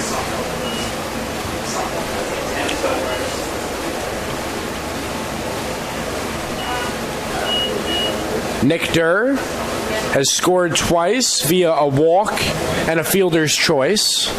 Up for the 3rd time today. Officially 0 for 1.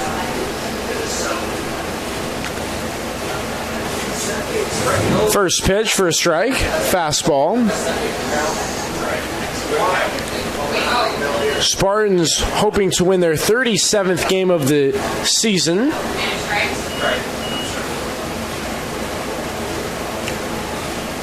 The 0-1 hit, and that will be a double play. Line out to Miller. Perry gets doubled up. And we will go to the 5th inning. Tampa leads Spring Hill 10-3 on TampaSpartans.tv.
Welcome back to the University of Tampa. My name is Dominic Galone, taking you through the next inning or so. 10-3 ball game here at the University of Tampa. Spartans lead it.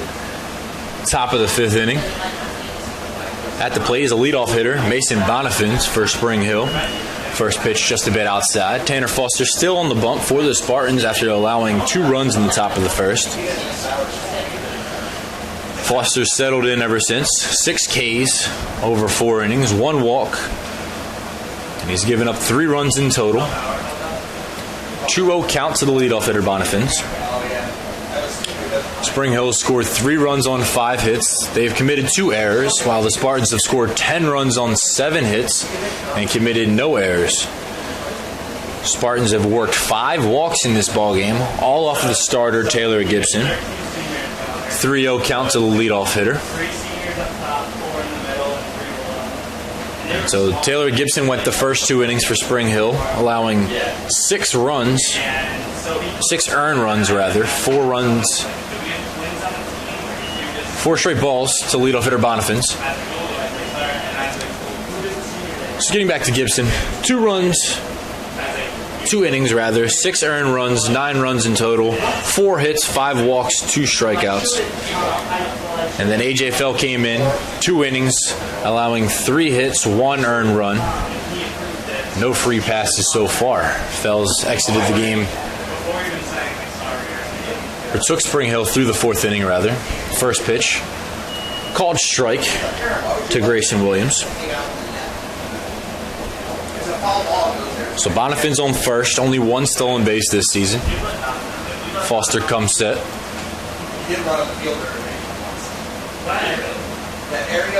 And the 1-0 pitch.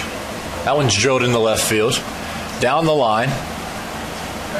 Looking up at it. And that one's a home run for Grayson Williams. Home run number 3 of the season, a 2-run bomb.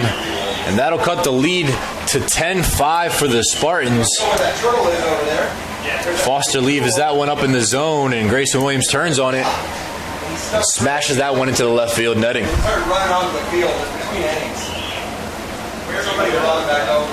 A big swing there by Williams, and now Foster look to battle back here. Nobody down, 10-5 ball game, and the Spartans will send somebody down to the bullpen to get loose.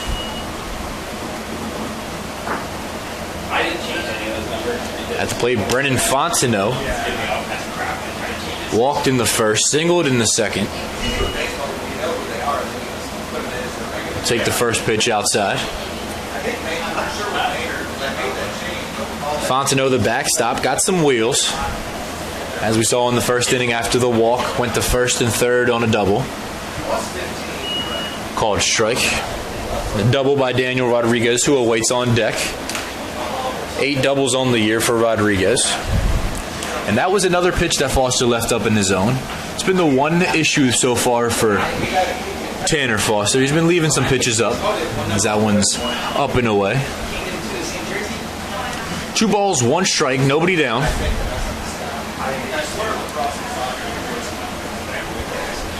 So far, Tanner Foster allowed 2 free passes. And in both situations, the runners came on to score back in the first. As I keep mentioning, Fontenot walked and came around to score. And then this inning, a walk to Bonifant and a 2-run shot from Grayson Williams.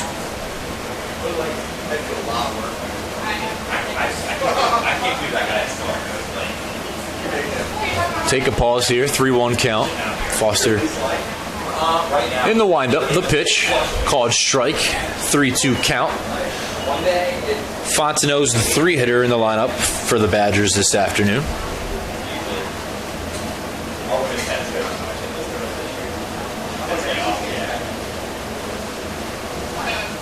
Spartans have had 13 base runners, while Spring Hills have had 8. And that's a easy 6-3 put out for the first out of the inning. Great job by Foster, able to work back in that count. Down 3-1, able to get a ground ball on the 3-2 count. So bring up Daniel Rodriguez. Did I tell you about our conversation with our volleyball coach yesterday? Rodriguez doubled in the first. I went with Will to talk to Chris, and I was like, hey, Will. Rounded out in the third. he was like, oh, okay, is Drew okay with that? And I want to be like, the matter if Drew's okay with that. Like, it's my office. Yeah. It's my Following this game, we'll have Nova Southeastern versus West Florida. Competitive matchup in the South region. Drew and I talked about it before. I said, here's the thing, like, I was at a Should the Spartans hold on to this one, they'll face the winner of that contest tomorrow afternoon. So, like, Ground ball to third base. Freitas fields it. After a bobble, he'll make the throw. One hops to first base. Perry not able to make the scoop, and advancing to second will be Rodriguez. So a big tale of baseball in itself. Walks and errors, they'll kill every time, and so far Tanner Foster trying to avoid the walks and can't really do too much about the error in that case. Freitas combined the fielding error with the throwing error and allowed Rodriguez to move into scoring position. Now John Scopeland at the plate for the Badgers.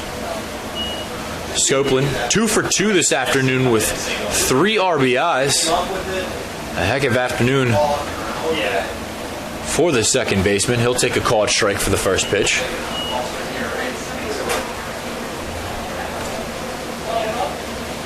Scopeland's a senior. Another transfer for this Badgers lineup. Scopeland previously played at Wallace State Community College before moving along to Spring Hill.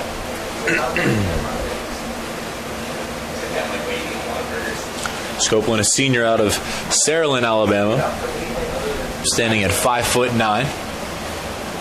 He's down 0-1 in the count right now with 1 down. Pitch on the outside corner, called strike.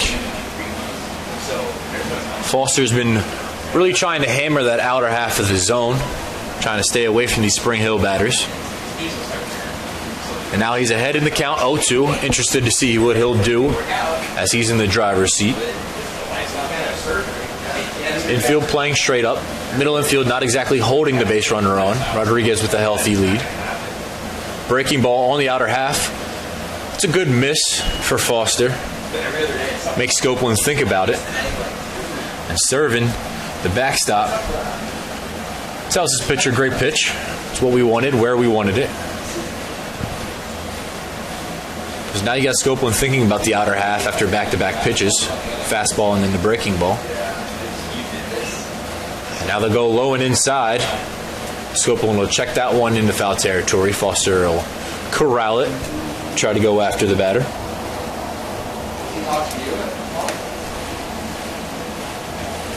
So as we've mentioned previously, Spring Hill caught fire in the conference tournament. Mercy ruling 3 of 4 opponents. Winning the SIAC and making their first ever tournament appearance. 7-hour drive south down here to University of Tampa.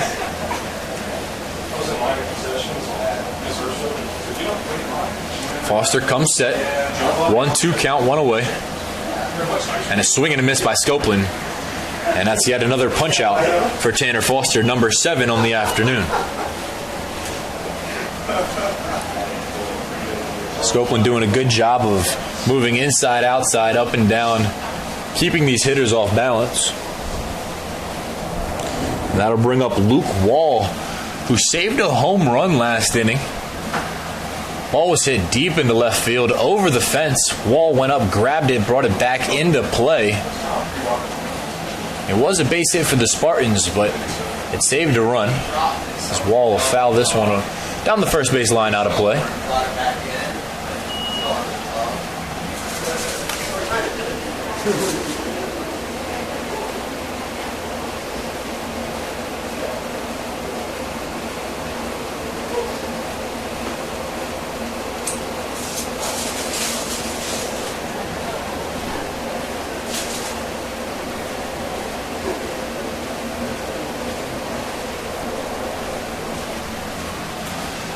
Foster comes set, heading the count, 1 strike.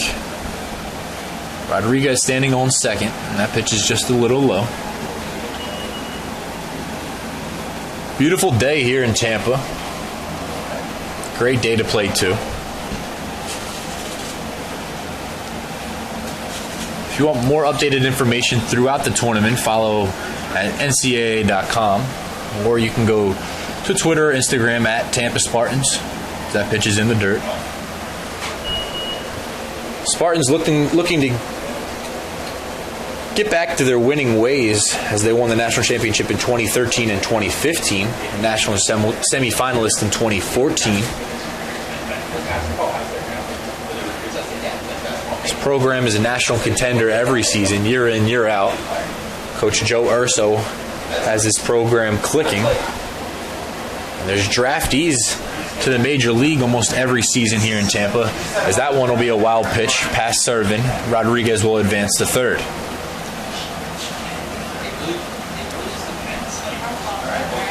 So it's nice to see Foster eating up some innings here.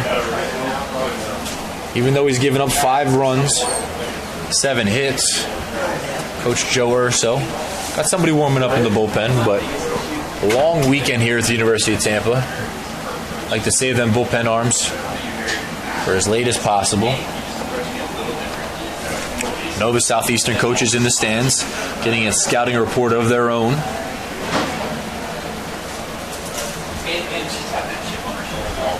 And the pitch. And that one's going to grant a walk to Luke Wall. And quite honestly, I think Servin might have lost the strike there. I'm not sure if he was fooled and caught off guard by Foster's pitch, but looked like he was expecting maybe a fastball, and it turned out to be a breaking ball. Now we've got runners on the corners, 2 away, and Neil Ring, the designated hitter, will step to the plate. Neil Ring, 25 RBIs, 6 doubles on the season, batting .260. We'll have a mound visit as Joe Urso will head out to the mound, which will most likely mean we'll get a pitching change here at the University of Tampa. And that we will. So Tanner Foster will exit the game with runners on first and third. He'll go 4 2/3, allowing 5 earned runs as of now, 7 hits, and 3 walks. A solid outing for Foster. He'll leave the game with a 5-run lead. And we'll come back right after this.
Welcome back, University of Tampa. Joined by Connor Moore, I'm Dominic Alone.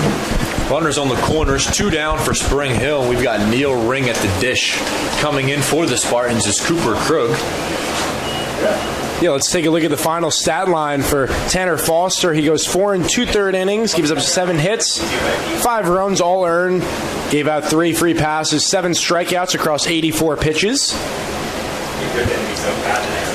Krug this season 0-1 record, 1-0 record in 8 appearances. Just over 11 innings pitched. He's got 10 Ks, 3 walks in those 11 innings. So somebody to look out for on the strikeout side of things, and they could use one right here if you're the University of Tampa. However, he's down 2-0 in the count. He'll get a called strike on the outer half.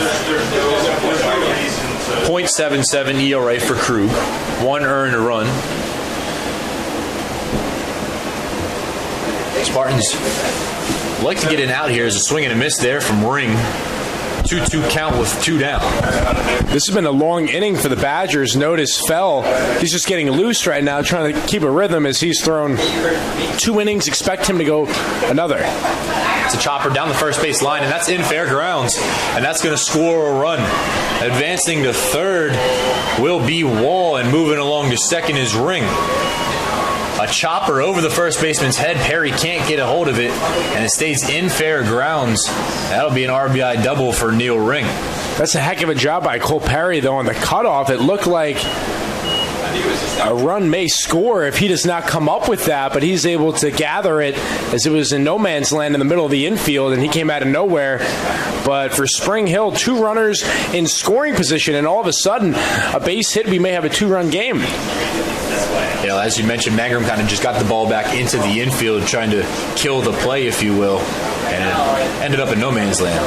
Now at the plate will be Spencer Miller, and he'll take a called strike on a breaking ball.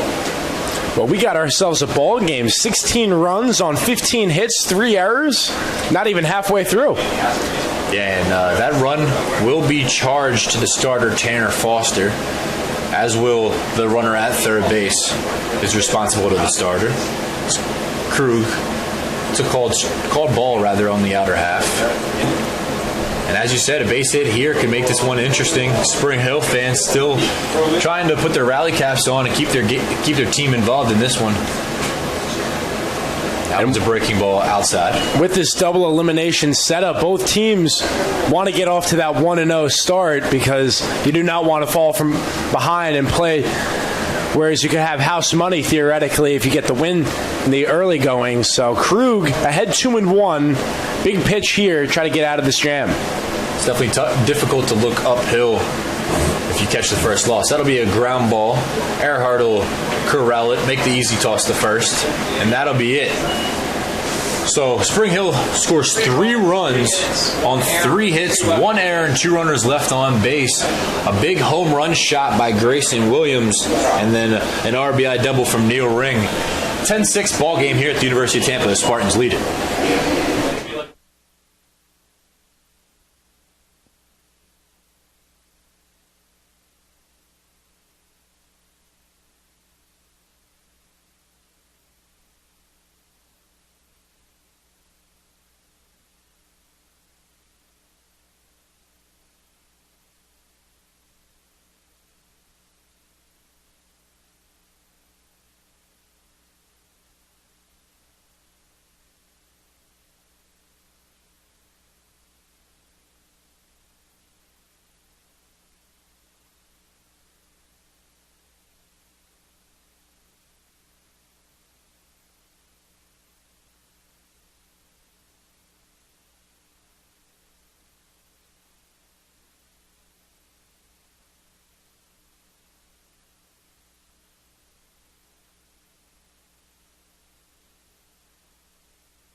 Welcome back, TampaSpartans.tv. My name is Dominic Malone alongside Connor Moore.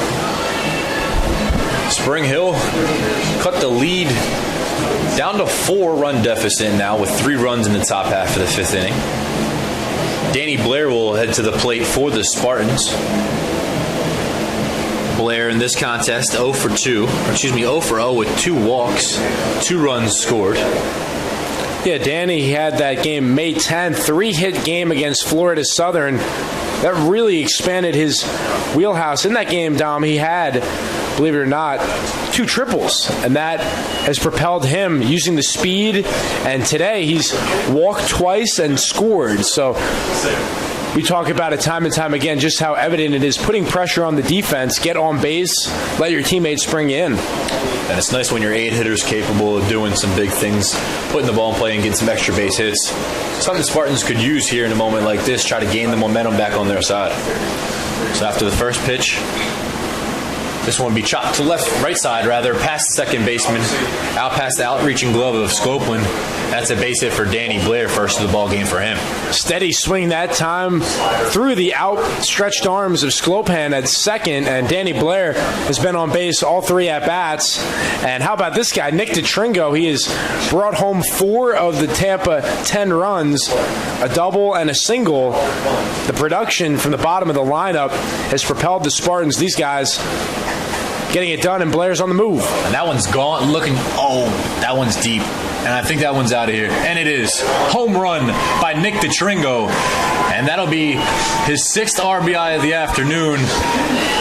He jacked that one way back and gone. And all of a sudden, Nick DeTringo is a triple away from the cycle. Your 9-hitter coming through for the lineup and grabbing that momentum back for the Spartans. 12-6 ball game here after the long drive by Nick DeTringo. And Matt Wazolowski with the gold chain him up. The Spartans, they gave up 3 earlier in the inning, but now lead 12-6. And Dom, your good luck with being on the play-by-play. 2 home runs, and you haven't even called a full inning. Keep them coming. Yoris Torrealba makes his way to the plate now. Not much of a home run call there. Kind of caught it. You called it right away. I was more worried about Blair stealing the base, and then look up, and all of a sudden, DeTringo put that one over the fence. You called it off the bat. You said that one's gone, and that it was. The ball jumped off the bat for sure, and Torrealba looked to pass the bat here with nobody down. And for DeTringo, that was a laser, and all of a sudden, he has 6 RBIs for the day, now 42 on the year. Talked to him yesterday, the senior. He does not want his Spartan campaign to end, and he's making that known. Well, that was another thing when the home run was hit as Torrealba lines out to center field. I was going to ask you, what did that senior say yesterday in that meeting you had with him? And, the home run caught me off guard, but what was his mindset coming into this final weekend? Yeah, so I got the opportunity to talk to both DeTringo and Earhart, the Spartan middle infielders, and those 2 guys get along great. They played spectacular defense as well as swinging the bat, but the collectiveness and togetherness of this team under Joe Urso and Sam Militello, they do a phenomenal job leading by example, and the Spartans have really found themselves late in the season. Yeah, speaking of Earhart, he's at the dish right now. He'll take the first 2 pitches, 4 balls, and he's way ahead in the count, 2-0. But yeah, when you have that chemistry up the middle, it definitely helps the rest of the infield, as the shortstop's normally the leader of the infield. But to have 2 veteran presences up the middle, kind of keeps an anchor on the defensive side of things and lets the pitcher kind of relax a little bit, because there's players behind you that can make the plays. Without a doubt, and those 2 middle infielders have brought in 8 of the 12 runs for Tampa. And what has been an electrifying performance, 12 runs on the board. It's a called strike on the outer half. Now Earhart with 1 away will try to get some base runners on here, and Spring Hill's got a lefty in the bullpen as we speak. That one's going to fall for a base hit. Maybe not. The left fielder coming in on it. Luke Wall making yet again another spectacular play. Diving in head first on that one. He'll make the grab, stealing a base hit from Drew Earhart. I think Luke Wall heard you over there in left field, Dom. He said, no, hold on a second. Showing a little nylon. Off the bat, I thought that was going to be a humpback liner, but Luke Wall stole that one and made me eat my words. We've seen quite a few web gems today. Wall, first of all, robbing the home run, that time going all out. As that one is served into right field, there's a base hit for Danny Servin. And, of course, his teammate, Grayson Williams, had that outstanding catch in foul ground in right field. So the players coming to play today at the ballpark. Phenomenal play out there by Grayson Williams, making that sliding catch into the bullpen an inning ago. But now the Spartans have grabbed the momentum back after the Grayson Williams home run. with a home run of their own, and now the Spartans got a runner on first with 2 away. And speaking of Luke Wall robbing the home run, he robbed Stevie Mangrum, who in the 4th inning turned into a double, but it was a long shot to left field.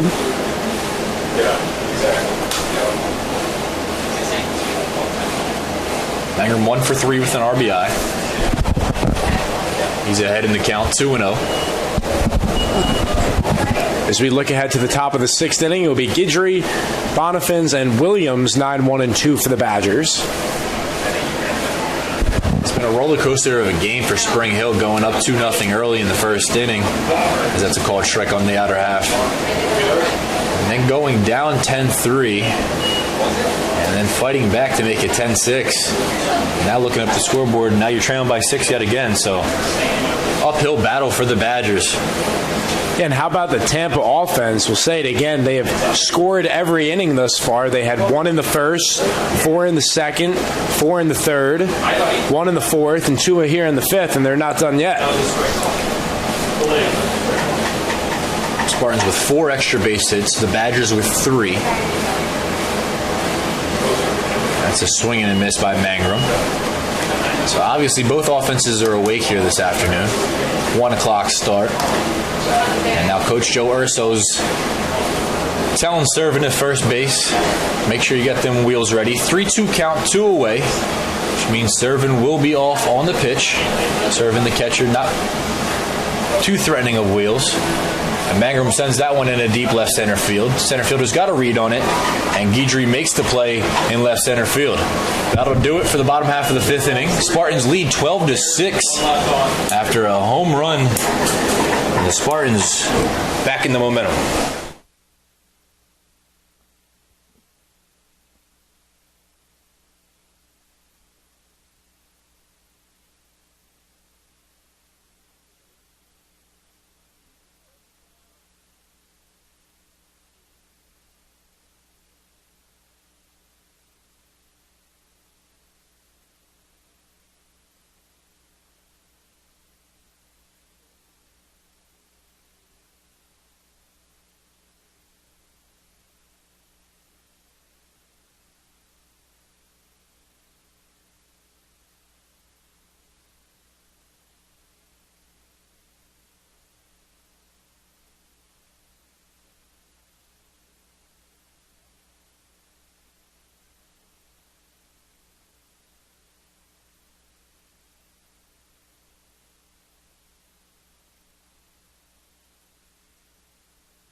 Welcome back to the University of Tampa. 12-6 ball game. Spartans lead it. Top of the 6th inning. Cooper Krug will take the mound and face off against Guidry, who made the final out of the inning in left center field. Yeah, Krug, he gave up a double, but did record the final out of the bottom of the 5th inning. Yeah, a double with 1st and 3rd, 2 down. So that run was charged to Foster. So Krug still spotless on his score line.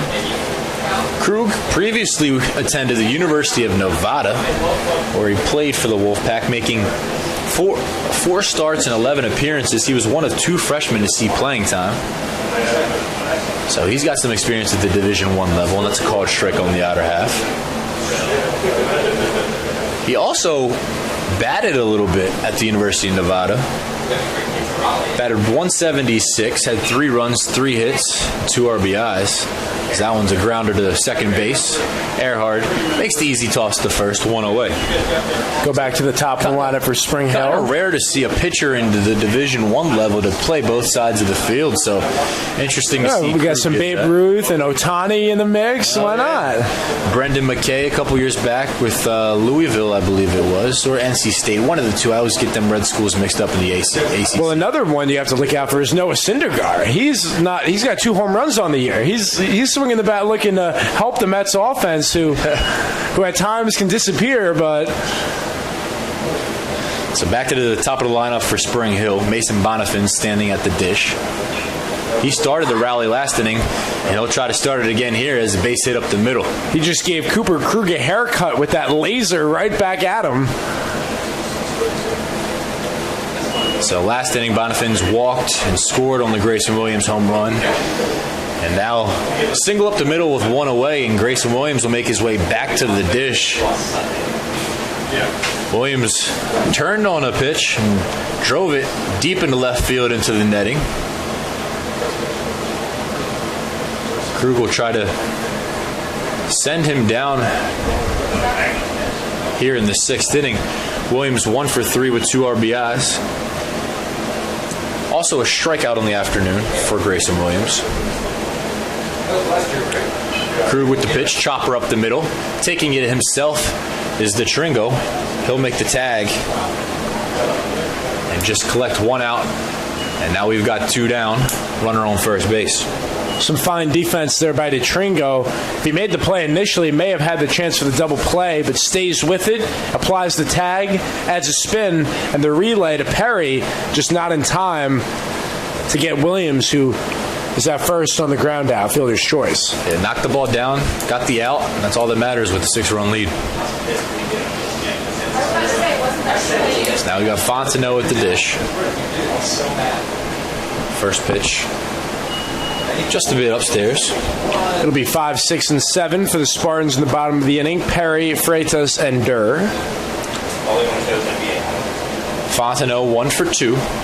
Walked in the first, singled in the third, and grounded out in the 5th. He's up 2-0 in the count with 2 down. And so with the Spartans bullpen this year, it's been a little spotty. And so seeing Cooper Krug come in here and kind of close the door in the 5th inning was nice to see if you're a Spartans fan, as this pitch is fouled straight back. Yeah, some of the Spartans have truly emerged. One player in particular, Tyler Beck, he's sort of become the Spartan closer on the year. He has 10 saves, and of the 36 Spartan wins, he has a shiny 1.97 earned run average, 60 strikeouts in 45 2/3 innings. He was named all SSC first team was Tyler Beck. As Krug called strike. 2-2 count, 2 away. Yeah, there's 6 of them, and we expect to see Alec Alienwine pinch hit at some point. Did not start today because of the lefty Gibson, but now they're into the bullpen with the righty Fell. A breaking ball. They'll check to see if he went, and he did not. Danny Servant thought he did behind the plate, getting a little happy there, and he thought the inning was over. Now it's a full count with 2 away, so the runner on first, Grayson Williams, will take off on the pitch. Infielders telling each other to hold their spots.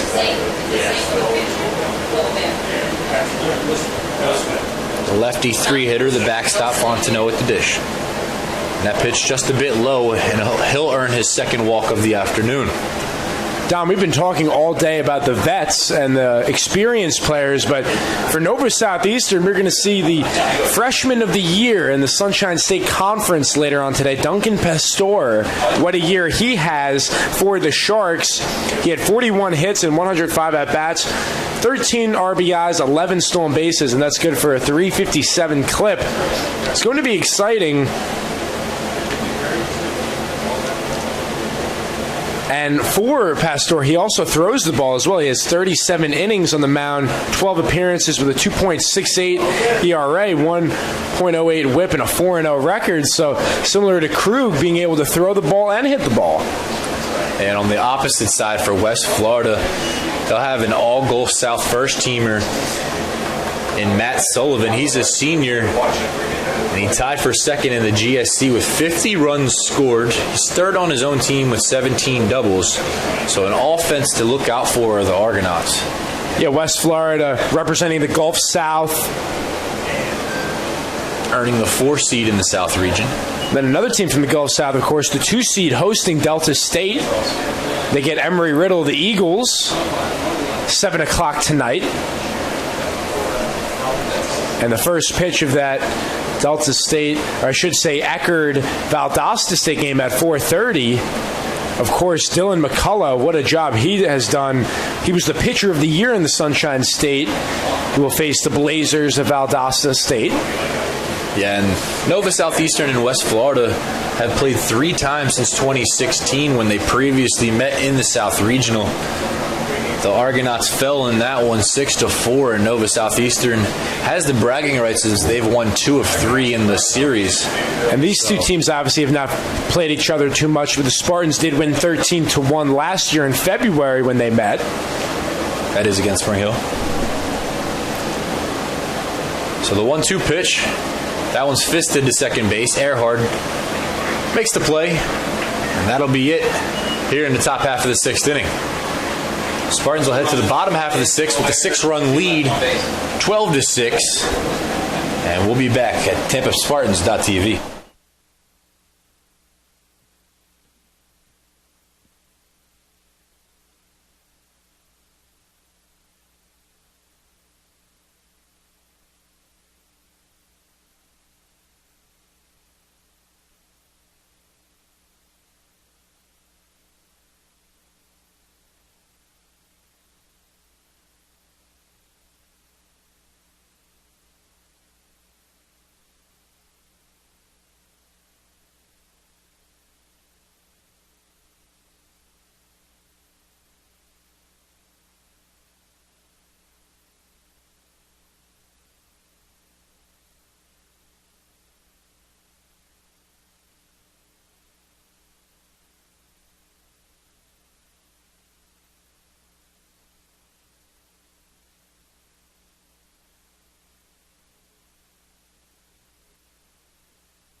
Welcome back. 12-6 ball game. Spartans lead it in the bottom of the 6th. We've got a new pitcher for Spring Hill. Yeah, let's take a look. It's Will Shaw, Southpaw senior from Wilmer, Alabama. And on the season, take a look at the pitcher. He's thrown 34 innings, given up 32 hits, 26 runs, 21 have been earned. He has walked 11, struck out 32, and all in all, good for a 5.56 earned run average. And he will face Cole Perry, Sam Freitas, and Nick Durr. And for the Badgers and head coach Frank Sims, this is their 3rd pitcher of the day. Yeah, kind of the opposite story of what he was looking for coming into this one. He said he went 100 pitches out of his starter and not able to get that, had to go into the bullpen, and that's going to affect you in the long run in this tournament if they could make a run, and that's why you're looking for the most you can get out of your starters. Absolutely, and on the other side of things, probably not how Joe Urso anticipated this game going, having to go to the bullpen in the 5th inning, but what a job by Cooper Krug in relief, throwing 26 pitches, 15 for strikes to relieve Foster, and this has been a roller coaster game. We've seen 18 runs on 19 hits, 3 errors, and we're still in the 6th inning, so the bullpen is going to play a factor in who wins this affair. Absolutely, and we've seen the Spartans have some leads spoiled by the bullpen this year, so if you're a Spartans fan, you might want to be a little bit cautious before you start planning your plans for tomorrow.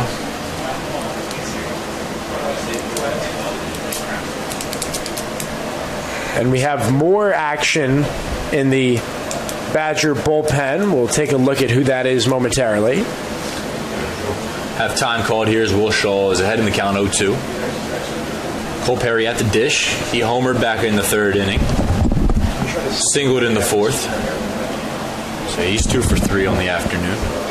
So Perry will send this one into right field. Going back on it is Williams. And Williams will make the play at the warning track.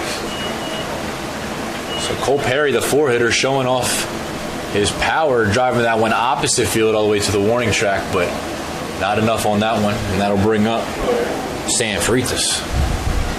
Yeah, Cole Perry definitely has the muscle, and that one just barely stays in the ballpark for the first out, allowed out by Perry.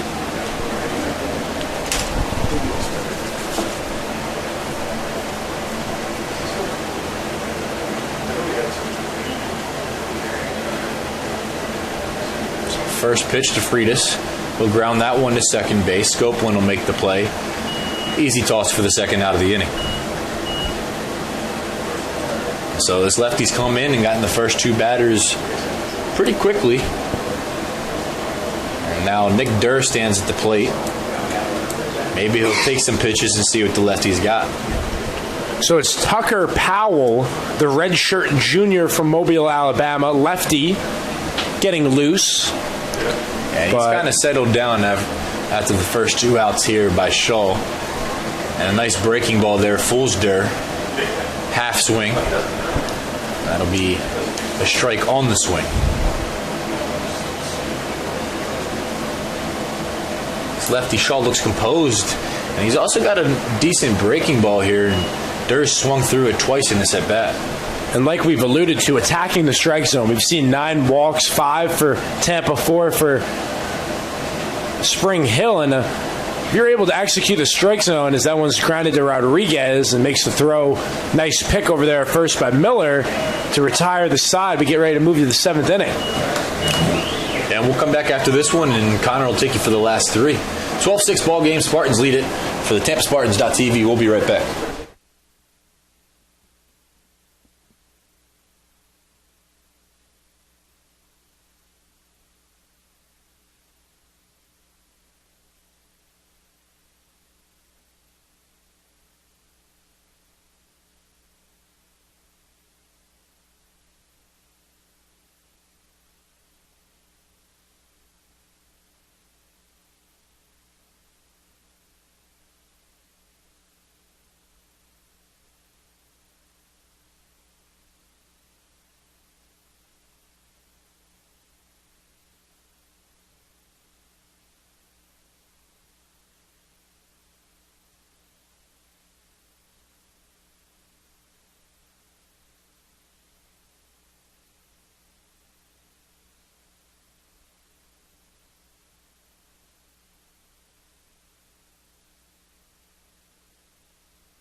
Back at the University of Tampa, my name is Dominic Galone alongside Connor Moore, and Connor will take you through the last 3 innings here in this 12-6 ball game. Thank you, Dom. The Spartans 9 outs away from securing the first round victory as that one served out of play.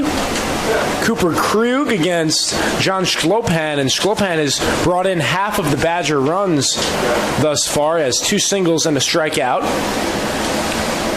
And the 1-1 from Krug off speed pitch clips the inside corner, 1-2. It'll be 8-9-1 for Tampa in the bottom of the 7th. Danny Blair, Nick DeTringo, Yorvis Torrealba. And the pitch, heads up. That one plunks Schlopan in the head, and he looks to be okay, but that one got away from Krug. Yeah, so to touch on the second matchup on the afternoon a little bit, West Florida's checking at number 8 in the national poll, so they're a team to be looking out for. But then on the flip side of things, Nova Southeastern has won 5 in a row to end the season. They compiled a 20-3 record at home. However, on the road, Nova Southeastern went 12-12. So, this is technically on the road for them. Absolutely, and it's a 4-5 matchup, typical one, and like you said, on paper, should be a dandy. So stick around, come join us if you'd like, starting at roughly 5 o'clock Eastern Time, 4 o'clock Central Time. 0-1 from Krug. Chopper to Earhart, ranging, bobbles, stays with it, throws to Perry, advancing to second. Shklopan 1 down.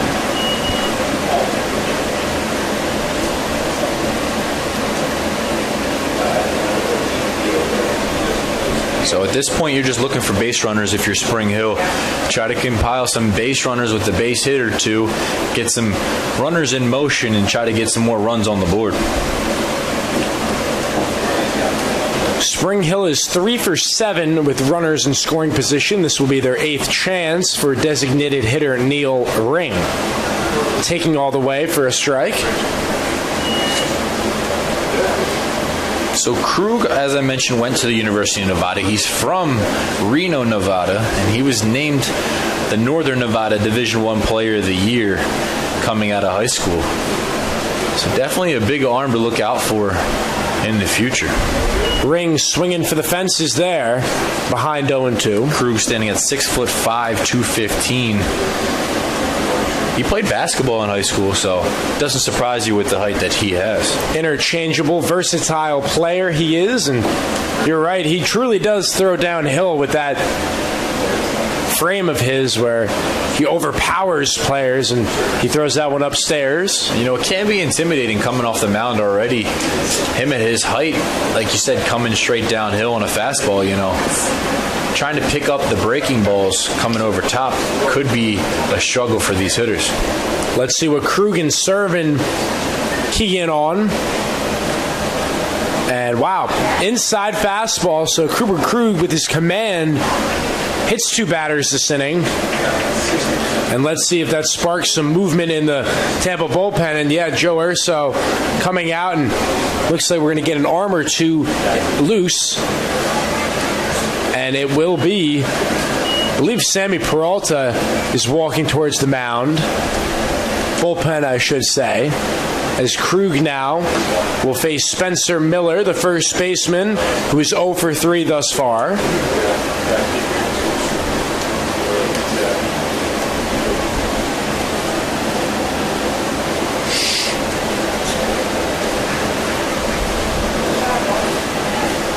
So 2 runners on, 1 down.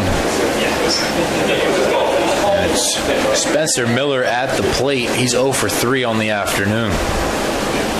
So it's Colton Widows, James Reynolds, and Sammy Peralta all stretching out and now getting ready to throw. Looks like Peralta's going to be the one to get loose. Left-handed pitcher for the Spartans. And, you know, with the top of the order coming up for Spring Hill, they've got Bonifin's a lefty and Fontenot's a lefty, 2 of their best hitters, and they're right around the corner waiting in the hole. Well, the Spartans will need to find 8 more outs, and if the score holds, it would take that opening round game.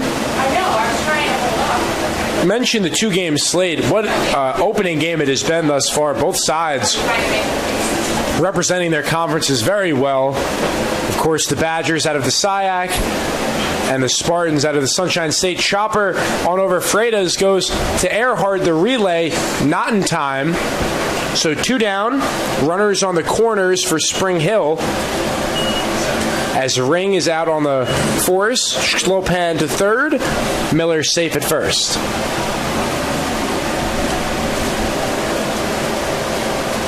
And that will bring up the center fielder, Joseph Guidry. He is 0 for 3. It's the bottom of the lineup here with Bonifin awaiting on deck, the left-handed hitter. So Peralta might start warming up a little bit quicker down there. First 7 hitters for the Badgers have gotten hits as that one swung on and missed.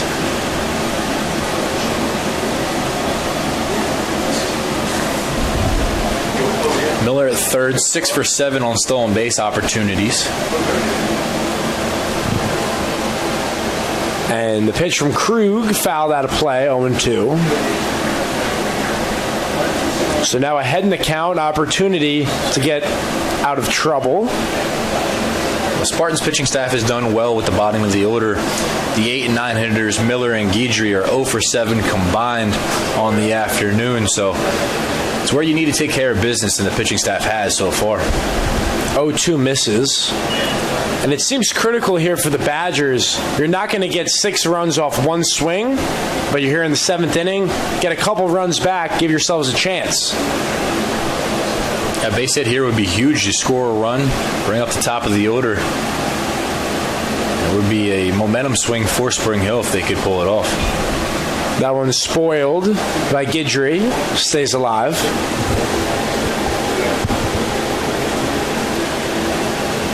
And leading off for Tampa in the bottom of the inning will be Danny Blair, who has been on base all 3 times, as well as Nick DeTringo. Nick DeTringo is a triple away from the cycle. We'll have a chance to get that as Servin gives it a look, out of play. So we've already seen the cycle so far this season for Tampa. Would be interesting to have 2 in one season. Take a look at Sam Militello over there. He's basically in left field. He's hugging the line right over there, but he's getting his relievers ready to come in. And Krug serves that one shallow left field. Torrealba ranges, has room, makes the play. And we'll go to the 7th inning stretch here on TampaSpartans.tv. 12-6 the score in favor of the Spartans. We'll be right back.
Welcome back to the University of Tampa, Division II Baseball, South Region, first round action. Spring Hill Badgers trailing the Tampa Spartans 12-6. Dominic Galone, I'm Connor Moore. Thanks for tuning in. Bottom of the 7th inning. And Dom, let's take a look at the playoff scenarios. If the Spartans were to win, if the score holds true, what would be the scenario moving forward? If the Spartans hold on to the victory, 12-6 lead here in the 7th inning, they play at 12 o'clock tomorrow afternoon, Eastern Time, 11 o'clock Central Time. Spring Hill would then play at 3:30, 2:30 Central Time against the loser of the West Florida Nova Southeastern game. And then at 7 o'clock tomorrow night, we'll have the losers bracket final, in which the winner would then advance to the championship on Saturday at 12 o'clock. So, in that case,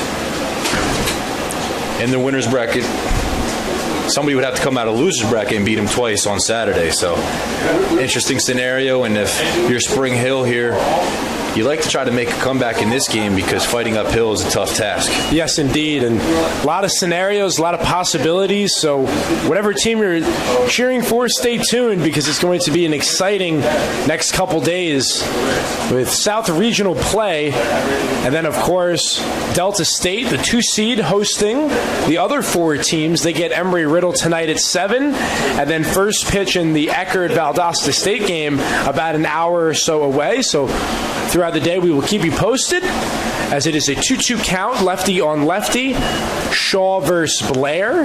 And Danny Blair has had himself a day, been on board all 3 times, and all 3 times he has come around to score. And he leads it off here in the bottom of the 7th. And now another full count. So what a job by Danny. He has 32 base on balls this year. Good for the team lead.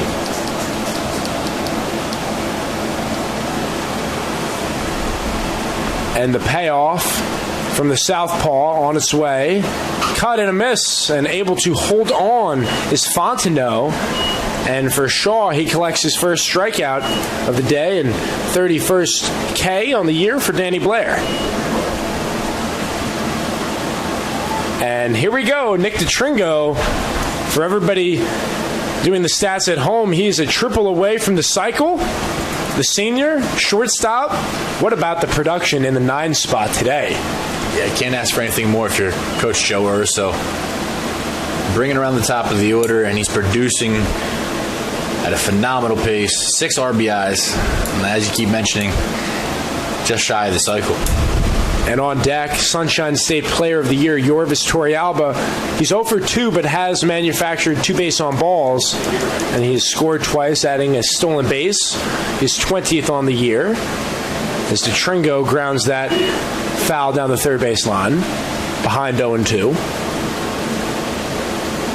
And that's the thing, when you're down in the 8-9 spots, sometimes you can lose confidence, but sometimes you can gain confidence. You're starting to see more fastballs, and in that case, you can find a role down there at the bottom of the lineup and contribute and help the team. And in this case, that's exactly what DeTringo's doing. Yeah, it's a fabulous point. We've seen Nick bat 1 through 9. He's been everywhere. He's one of those players you can plug him in anywhere, and you know what you're going to get on a daily basis as he watches that one go low.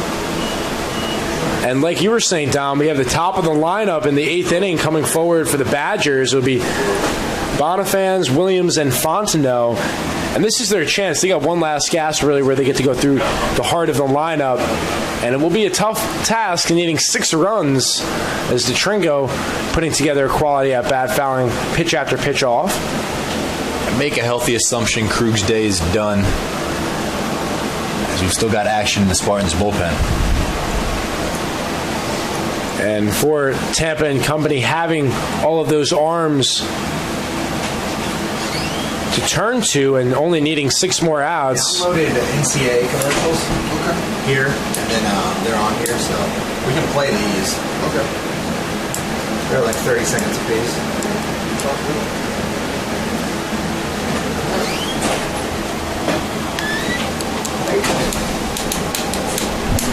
Yeah. Long look from Shaw to Fontenot. And DeTringo just waiting, seemingly. They finally agree on a sign. And the payoff. Foul out of play.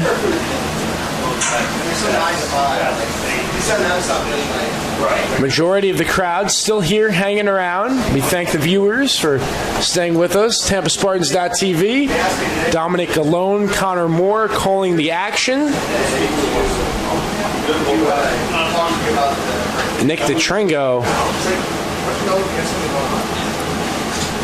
up at the bat before Tampa flips back to the top of the lineup, calls for time. Yeah, Shaw's kind of taking forever here, trying to find the right pitch to put him away. And rightfully so, because DeTringo's fouled 5 pitches off in a row at this stage. Heck of an at-bat by DeTringo. Fontenot, Shaw not exactly on the same page. And how about this is now 4th hit of the day. Nick DeTringo, ladies and gentlemen, 4 for 4, 6 runs batted in, and everything appears to be going the senior's way. Everything's clicking for number 4. His 4th hit of the ball game. That'll bring up Yorvis Torrealba, another threat in the Spartans lineup. And he comes from some good blood. He does. Played in the big leagues. Catcher for multiple different teams. And like we said, with these 8 teams making the South Regional, there are a lot of players fully capable of playing at the next level. And you're looking at one right now at the dish. It's Yorvis Torrealba. Yorvis Torrealba's father, Yorvit Torrealba, played 13 years in the bigs for 7 different teams. So he's got plenty of experience to pass along to his son. And sure enough, if I was him, I'd be taking advantage of it. And the way he's been playing this year, I'm sure he's been listening. The Sunshine State Player of the Year checks his swing, but it didn't matter. It was a high pitch for a strike. That's an interesting call right there, Don, because traditionally we see it's letters to the knees, the strike zone, but in this day and age, it's more so the belly button to the knees gets that strike call, but a high strike nonetheless. Yeah, and I mean, especially in an opportunity like this, if you're the umpire, you want to keep the game moving a little bit. Sorry, Spring Hill fans, but it is a 6-run ball game, and they are out here all day. So, as an umpire, as a former umpire, I know how that is. The zone kind of opens up a little bit when the game gets a little out of reach. And to go off especially for Shaw, I mean, in Spring Hill, you want to help the game move a little bit. In motion to Tringo, and he will make it safely. So for Nick DeTringo, he now has 10 stolen bases on the year in 13 tries as Torrealba ahead on the count 2-1. And just to go off that, Dom, the crew chief Manolo Alejandro, he's called a very fair game with the strike zone, keeping it extremely simple, maybe a little bit on the black where it was a little bit more so, but both teams able to adjust, and it has been a steady game thus far. It's definitely been a good zone by Alejandro, and haven't heard any complaints from the coaches, the fans, the pitchers. So when you don't know the umpire is there, he's doing a good job, and that's what matters here in this point. So give my man a little credit behind the dish. Torrealba working in a bat here. That's another thing we barely hinted on was DeTringo, man. He had a heck of an at-bat there, fouled off about 5 pitches, and then fought that one right back up the middle. That's a tiring at-bat if you're Shaw on the mound. And you hit the nail on the head, and the catcher aren't exactly on the same page to kind of lose the battle. Could be a little bit of a stressor for him. You definitely hit the nail on the head where you said Shaw was taking forever just because he threw the same pitches over and over again, and DeTringo just kept fouling him off. Eventually, he gave in with the fastball, and Nick just slapped it right up the middle. And he is seeing the ball well. 4 for 4, and he's crushed multiple in the gaps. Of course, he has the home run, the double, and 2 singles. Little miscommunication on the pitch count here. It's 3-2 to the batter. One away. Mentioned Torrealba has already walked twice in the first and second inning. Now in his 5th at-bat. And the southpaw fires the payoff. That one is clubbed left field liner, and that one is off the wall. And Nick DeTringo will score easily, rounding into second base, sliding in Yorvis Torrealba, and a little shimmy shake after. Why not? The young man skies that one in the left field corner. Yeah, it's his 15th double of the season, leads the Spartans, and keeps things rolling here. 13-6 lead for Tampa. And this offense is seeing the ball pretty well. The Sunshine State Player of the Year with a slight flex over there at second base. Why not? He was all over that pitch. So Torrealba waits on second. Drew Earhart up, 1 down. Torrealba was 0 for 2 before that double, so he was just trying to join the party. As only one Spartan does not have a hit today, and that's Nick Durrett, 0 for 3 in the 7-hole. Torrealba just wanted to join the party and show off the swagger once he gets to second base. So for Yorvis, that's his team-leading 15th double of the year. Is that one his right back to Shaw, and that'll be a double play. Nothing you can do there if you're Torrealba. Happy birthday. You found the glove, that's for sure. How about that? And that'll be a double play. So a tough luck out for Earhart, who crushed that one right up the middle. Was going to say for Torrealba, his 38th run batted in on the year. We will move to the 8th inning, and it is Cooper Krug out there. So trying to get some more relief. Like the decision by Joe Urso, you're up by 7 runs. May as well save as many arms as you can for tomorrow's game, granted the score hold true. All right, so if you were to lose the first game tomorrow, then you got to play second game tomorrow, and then potentially 2 on Saturday. Correct. So it could turn into a long weekend, so definitely I like the conservative approach from Coach Urso. Yeah, Joe Urso, he's been here time and time again, a professional. He knows how to do this. He's been doing it for quite some time, and we'll go to a quick break. You're listening live on TampaSpartans.tv. 13-6, Spartans cruising over the Badgers.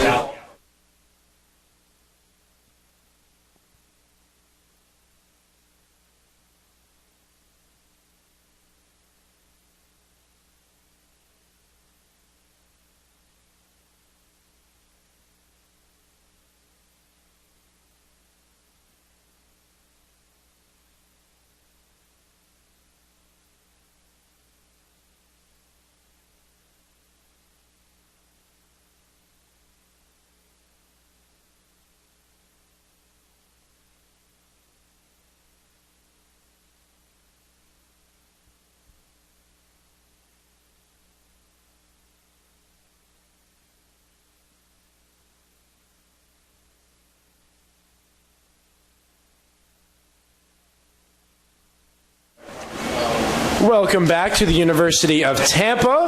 Leading off is Bonifans, and he serves a single to left field, and Yorvis Torrealba in the 10th hit of the game for the Spring Hill Badgers. Yeah, so Bonifans has had 3 at-bats in the last 4 innings, and he's reached base in all 3 opportunities. So the leadoff hitter doing his job for the Badgers, and it's going to bring up the home run hitter of this afternoon for the Badgers, Grayson Williams. And point of emphasis here, if you're a Spring Hill fan, you have 6 outs to work with, but the scoreboard is not a factor. You need to get base runners on base to have an opportunity to cash in. And with the heart of the lineup due up, Grayson Williams, he had a 2-run homer in the 5th inning, has been held in check other than that.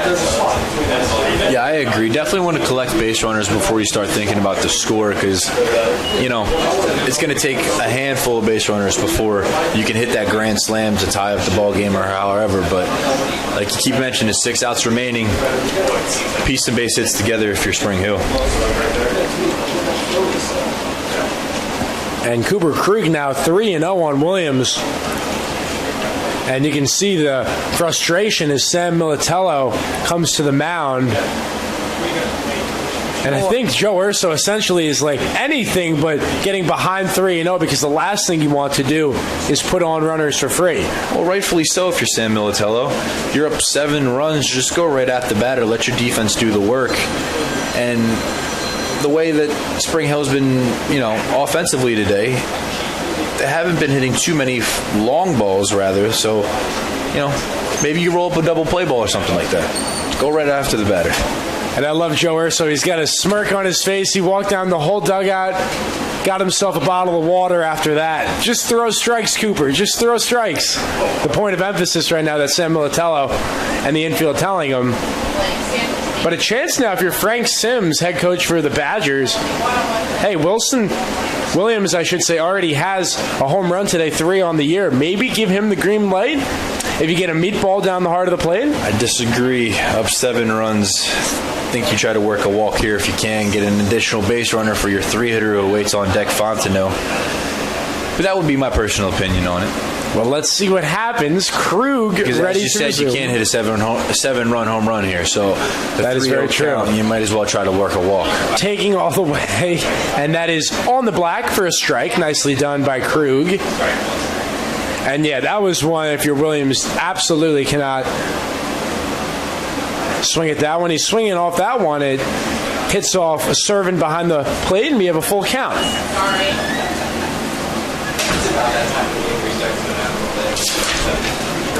So whatever Sam Militello told Krug appears to have clicked as we have 2 straight strikes. And that one spoiled by Williams. We'll do it again.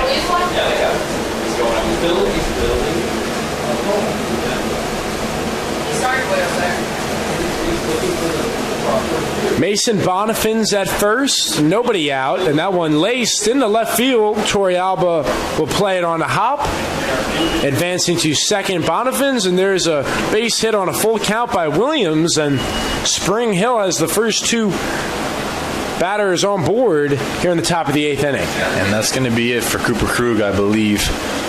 Coach Urso got his helmet. He's going to make his way to the pitching mound.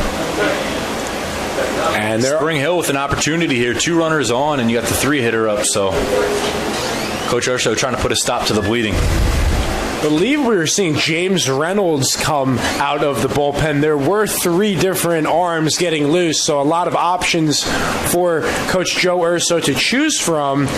And taking a look at James Reynolds on the year, he has appeared now in 17 games. He started 4 games. He's had a few spot starts, and he's thrown the ball exceptionally well. He's 3-1, does have a save, over 47 in the 3rd innings, 2.66 earned run average, and 40 strikeouts. And let's take a look at his last appearance. It was against Florida Southern. He went 2 1/3 innings. As a result, he gave up 4 hits, 3 runs, struck out 1 and walked 1. And an opportunity now, Dom. Brennan Fontenot He has walked twice and singled, as well as grounding out to DeTringo. Like you said, opportunity, first two batters on board to maybe make some noise here, and maybe the Badgers aren't quite done yet.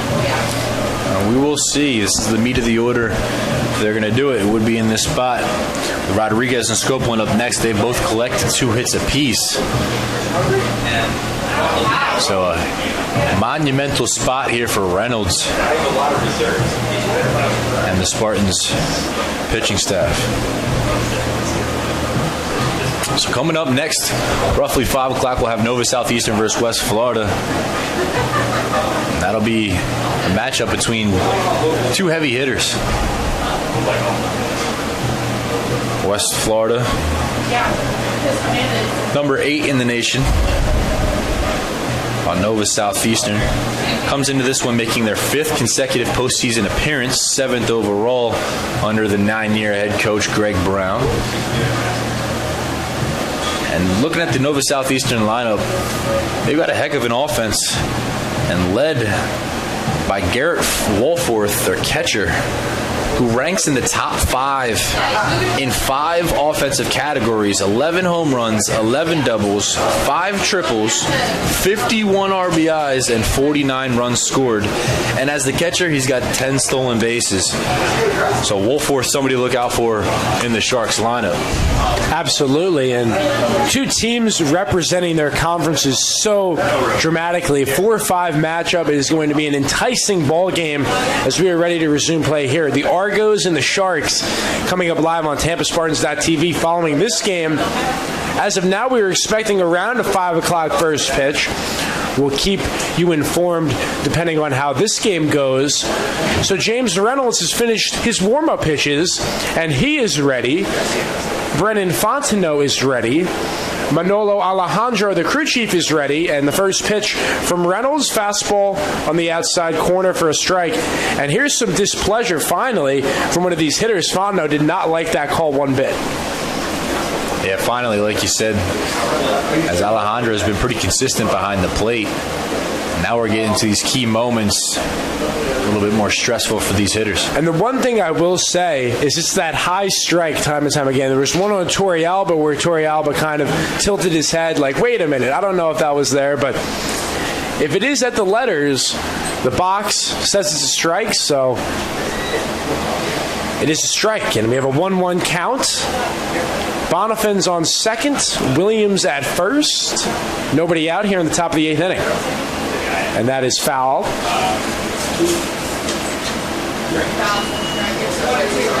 Meat of the lineup duo for Tampa, 3-4-5, Servin, Mangrum, and Perry. Those 3 have strung together 4 hits, 2 RBIs, and Perry with the home run, Mangrum a double. So Fontenot's reached in 3 of 4 plate appearances today, 2 walks and a single.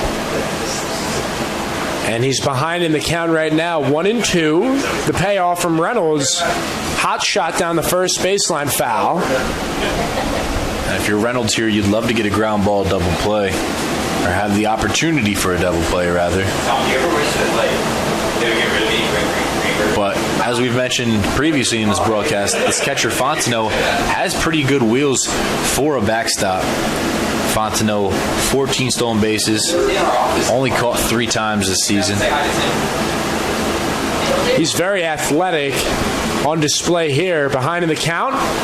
And he goes down looking, and that is a undramatic punch out by Alejandro. We've seen him ring up a few batters, but that time he says, take a seat. Yeah, Fontenot displeased. And as the catcher for Spring Hill, you'd think he knows the zone, so the displeasure there makes you wonder if Alejandro's been switching up the strike zone a little bit here. Well, it makes you wonder what Fontenot maybe said to Alejandro, because Alejandro wanted nothing to do with Fontenot that time on the punch-out. He said, that's strike 3. There you go. Nonetheless, it'll be Daniel Rodriguez, cleanup hitter, shortstop, up 1 down, 2 on. And he checks his swing. Believe he held up. He did for a ball.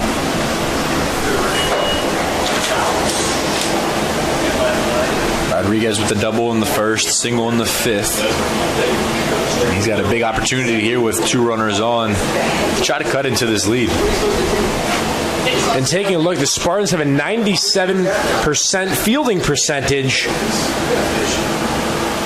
93 on the other hand for the Badgers, and we've seen 3 errors, and they have had a big impact on the game. Should mention that of the 9 runs that came of the hands of Taylor Gibson, only 6 earned. And if you take those runs out of the equation, it may very well be a different ball game. The 2-0, Rodriguez punches one into shallow left. DeTringo ranges, makes the play, 2 down. It's a good pitch there by Reynolds. Up and in on the hands, not letting Rodriguez do anything with it. As Rodriguez doubled in the first inning on a pitch off his hands. Absolutely, and it was a 2-0 count, so from Rodriguez's stance, he thought he was going to get a pitch to hit, but Reynolds challenges him inside, and it's a pop-out to DeTringo, as Reynolds has retired the first 2 batters he's faced after relieving Cooper Krug.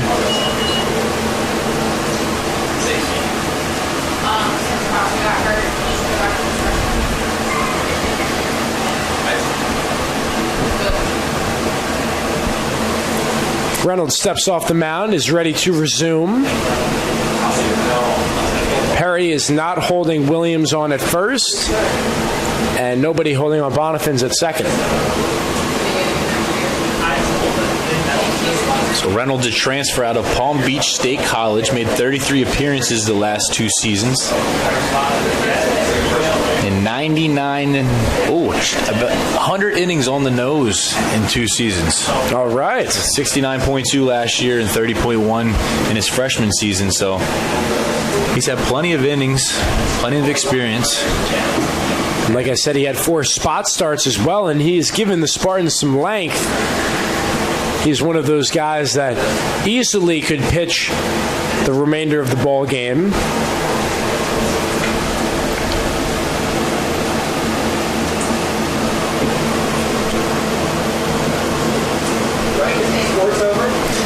And all but 1 appearance this season for for Reynolds. He's made 16 appearances, and all but 1 he's gone at least 2 innings.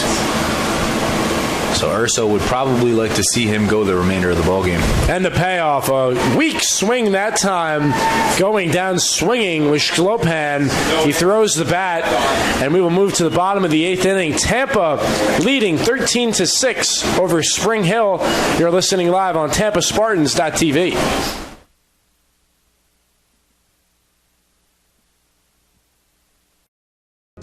I knew that there was an opportunity to have my college paid for if I was good enough to play baseball at that level. That was going to make a big difference in my family. D2 baseball gave me an opportunity to play at a high level and to get an education that's going to be valuable for me throughout the rest of my life. I chose to take my experience of being a student athlete and pursue that within my career and to get a master's degree. If I wouldn't have had a baseball scholarship, there'd be no chance that I'm doing what I'm doing today.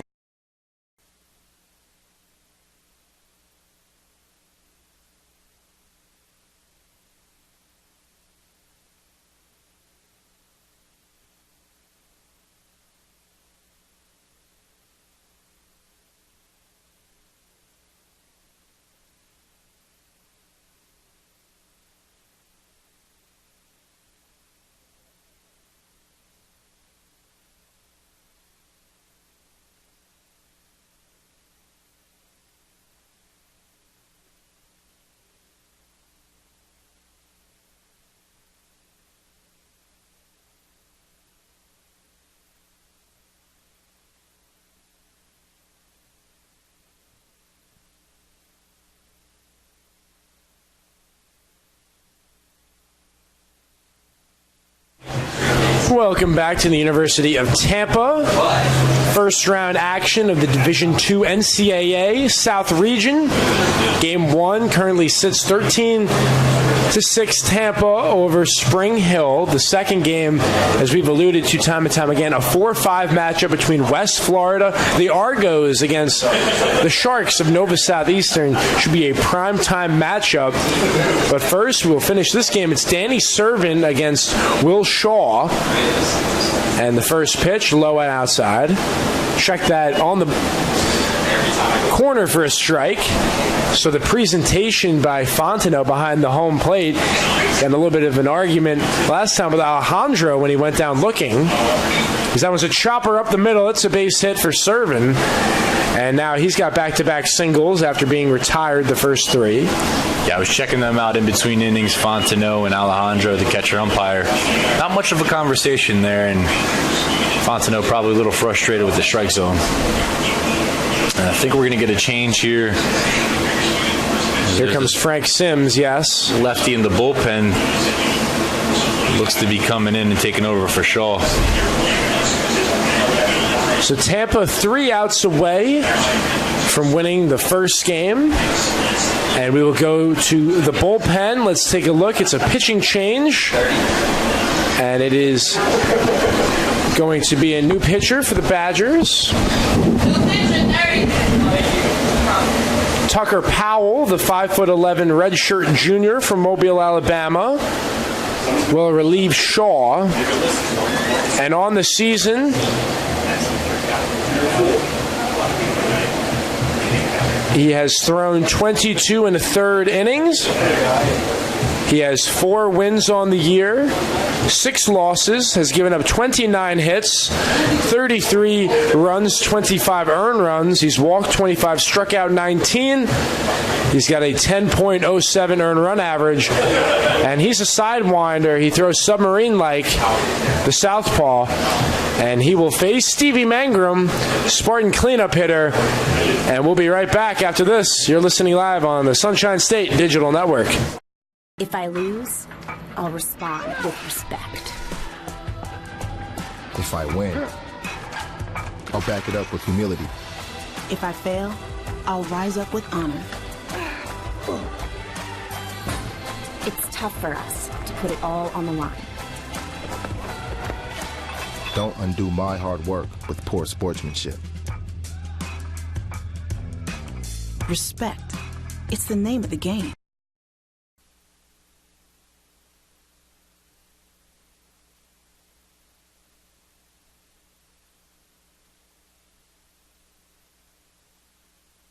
NCAA Division II Community Engagement is an initiative at all 25 national championships because student-athletes want to give back while competing for a national title. Over the course of the year, Division II student-athletes have an opportunity to leave a lasting impression in local communities throughout the country. Whether Division II student-athletes are volunteering at hospitals, schools, after-school care programs, foster homes, or retirement villages, they make a difference in the lives of others. In Division II, we rise to the opportunity and make community.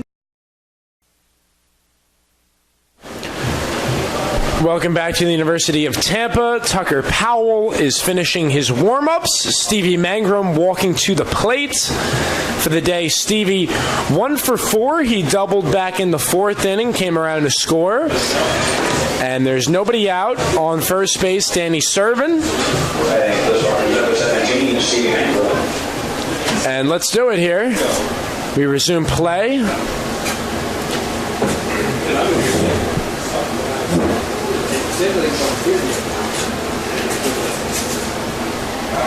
And the first pitch, grounder down the third baseline, foul.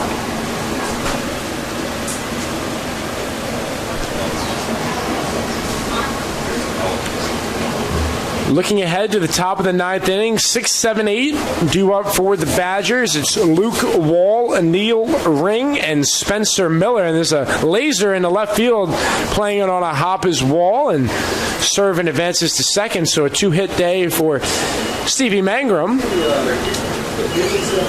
And now Servin, Mangrum, Perry, and DeTringo, the 4 Spartans with multi-hit performances.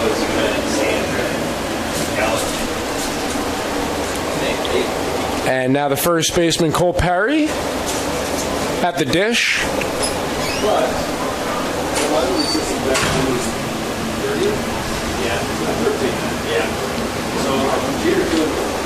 Powell sets, fires, inside for a ball.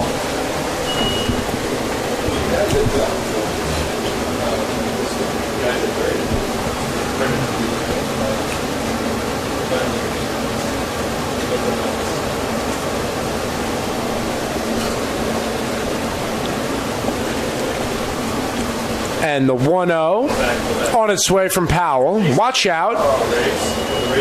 Inside, 2-0.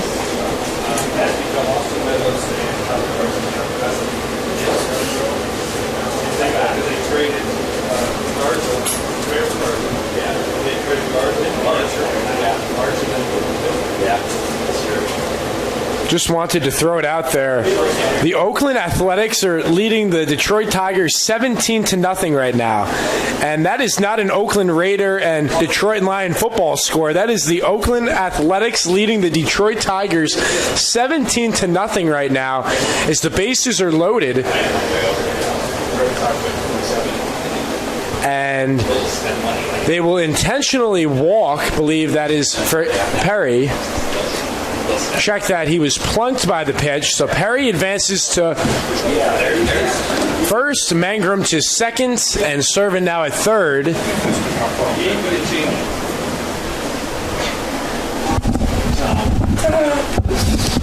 And that one, hot shot right at Shklopen, and he gets the force out at second. Perry retired. Coming in to score is Danny Servin, and the Spartans now lead 14-6, and will have runners on the corners. It'll be Freitas at first, Mangrum at third, as Perry retired on the force for Nick Durr. And Nick Durr, as Dom said earlier, the only Spartan who has yet to record a hit, looking to change that. He has walked and reached on a fielder's choice and scored 2 runs. Swinging away, and now every Tampa Spartan has a hit for the afternoon as Mangrum scores easily. Heads up base running by both Spartans. Freitas to third, and on the throw, Durr with a single, but gets to second on the relay. And the lead has blossomed to 15-6. And Danny Blair was walked twice, singled, struck out, and scored 3 runs, up for the 5th time.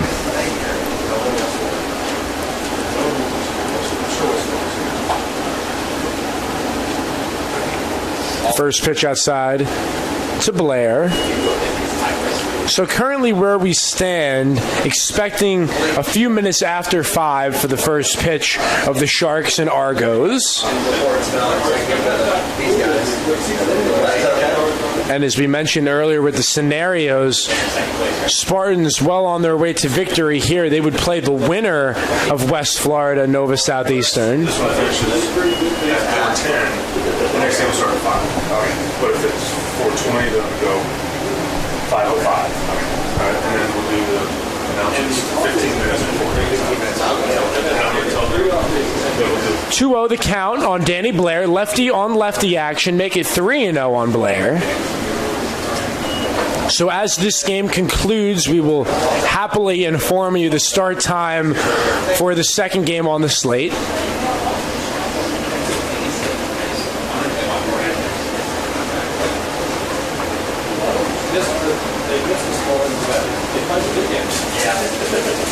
And a 4-pitch walk to Danny Blair. So Nick DeTringo is 4 for 4, has the bases loaded, 6 runs batted in today. And now Frank Sims going to the mound. I believe we're going to have a call to the bullpen. So we will be right back on the University of Tampa.tv. You're listening live.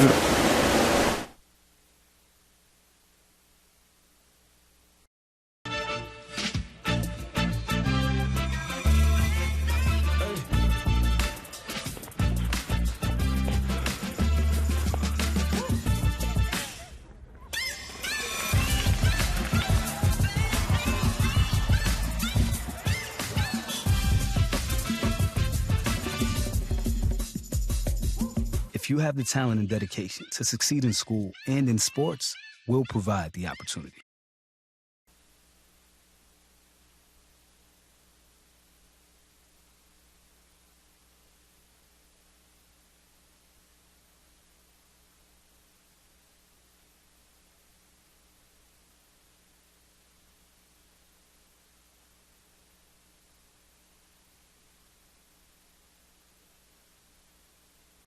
My path to a college degree would have been completely different had I not run Division II cross country for the University of Mount Olive. Having an athletic and academic scholarship was key for my success. Our coaches were really helpful with balancing out my academics and athletics. I decided to attend graduate school because I wanted to become an athletic director. Receiving the postgraduate scholarship through the NCAA provided me with the flexibility to choose the school that I wanted. So now I know that I can accomplish any goal that I set for myself. These are your teams, your players, your community of fans. This is where they play, where they practice, where you cheer. At every meet, every event, every game. Your community is passionate, dedicated, supportive.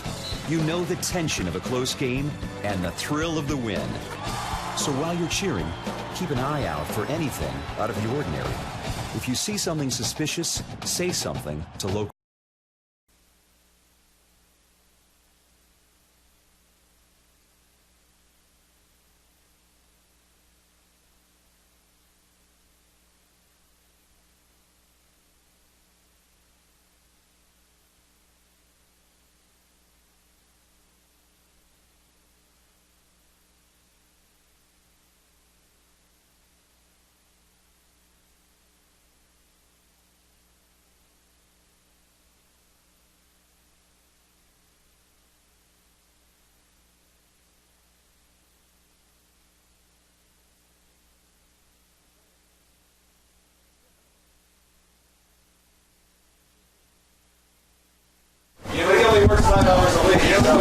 Welcome back to the University of Tampa. Bases loaded for Nick DeTringo. And Dom, what a job by Nick DeTringo. 4 for 4, 6 RBIs, triple away from the cycle, looking to build on it. On the mound is Colin Millar. And Dom, let's get a look on this freshman.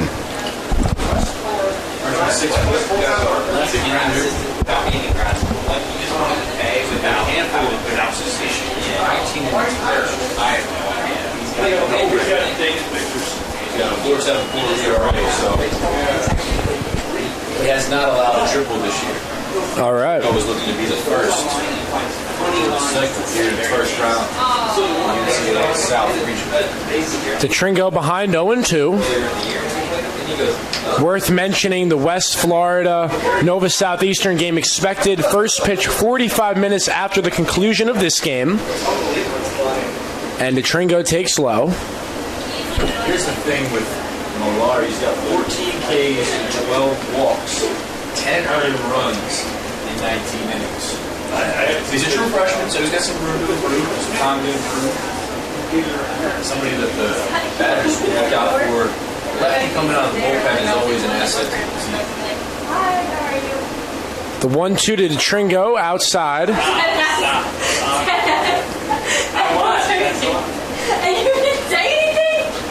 Tampa has 15 runs on 15 hits, and it's been an offensive parade for the Spartans.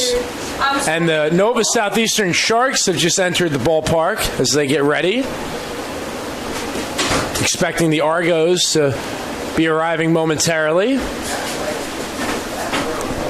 along the third base line, waiting for their Tampa dugout. Argos sporting all white with blue socks, blue hat. Nova presumably will be in some shade of navy or gray. Usually they're navy blue, they're true road uniforms, but never know that decent shade of gray they have for their warm-ups. As DeTringo skies one, deep center field, ranging is Guidry. He has room, and this will be a sac fly at the end of it. Advancing to third, heads up is Durr, and scoring easily Freitas on the sac fly. So Nick DeTringo, ladies and gentlemen, has 7 runs batted in. He is brought in more runs than Spring Hill's entire team has. And they 43 runs batted in on the season, and it is 16 to 6 now with the sac fly. Bottom of the 8th inning.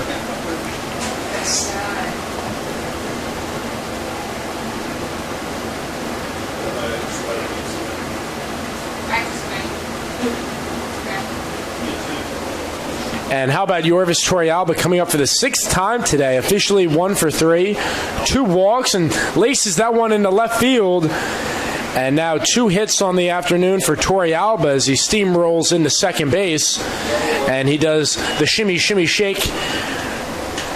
And for Yorvis now, 2 RBIs today, up to 39. 17 to 6 the score. And Drew Earhart coming to the plate.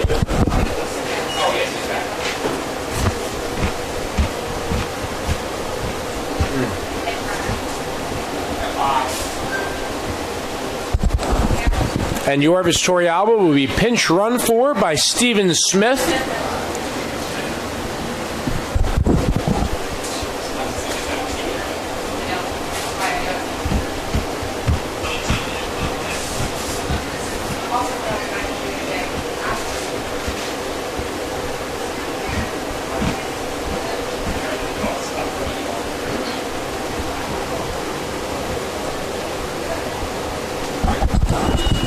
First pitch from Millar to Earhart. Fastball outside corner for a strike.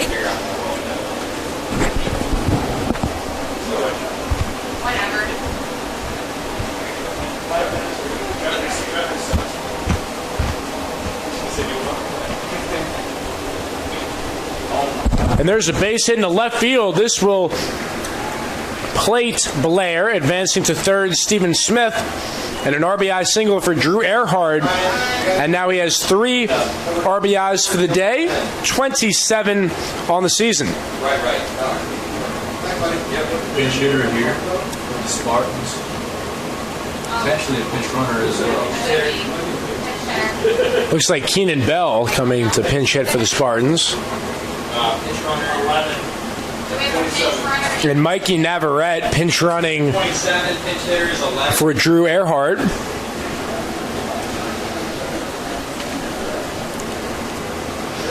So quality performance by Earhart, 2 for 5 for the day.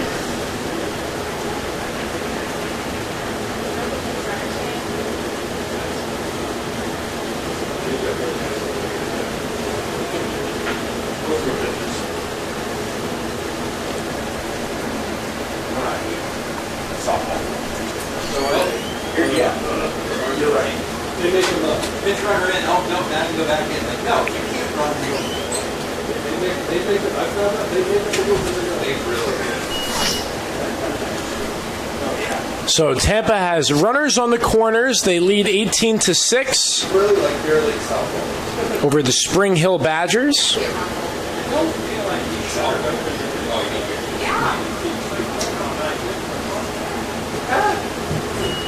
And it is Danny Maynard, the pinch hitter. Check that. So it appeared Keenan Bell would be, but Danny Maynard, the senior from Burnt Hills, New York.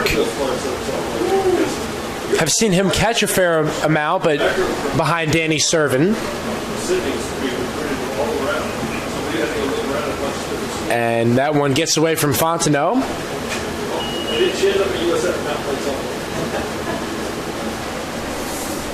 All right, number 20. Last one. And over at first base, pinch running for Drew Earhart, Mikey Navarrete does have a steal. Utility infielder from Miami, Florida, junior. And Maynard skies that one foul down the right field line.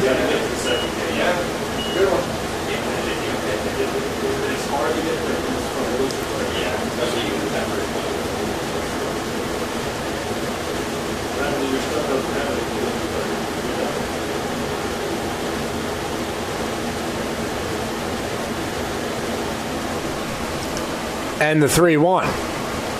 So a pinch hit walk for Danny Maynard.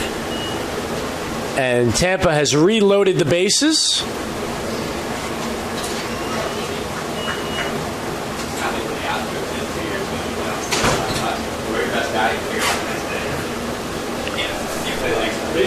Stevie Mangrum now at the plate.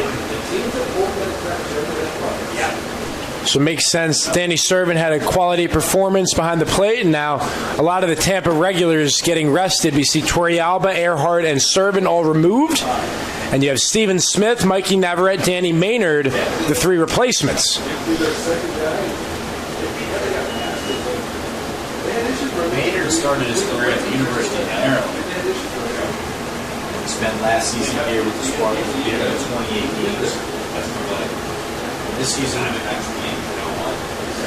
had a fair share of playing time. I'm here in 25 games, 80 at bats on the season. And there's a chopper to the hot corner, taking it himself. Bonifins in the side are retired, but the Spartans strike for 5 more and now lead 18-6. The 6th inning, the only inning that Tampa has not scored. We move to the top of the 9th inning. It's Wall, Ring, and Miller due up for the Badgers. You're listening live on TampaSpartans.tv.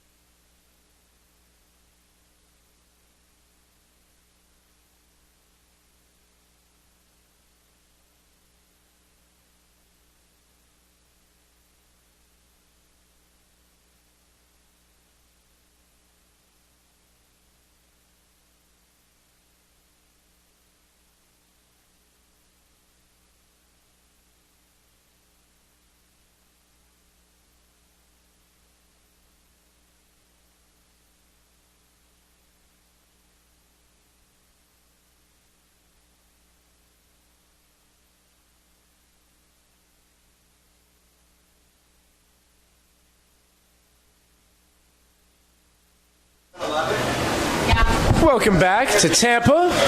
First game of 2 today in the NCAA Division II Baseball South Region. First round, Tampa Spartans lead the Spring Hill Badgers 18-6. They are 3 outs away from the victory. And the new pitcher, John Pishman.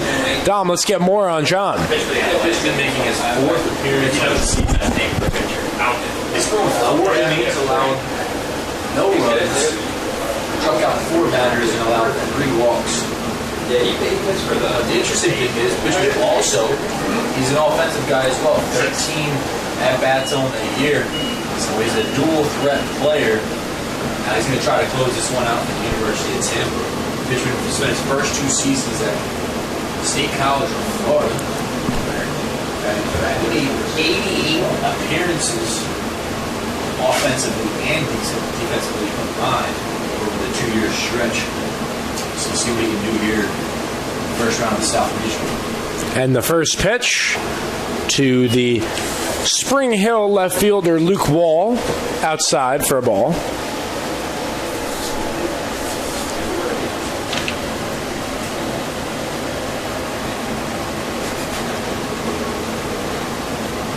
Now 2-0. See Maynard behind the plate. See Navarrete at second base. Steven Smith in left field.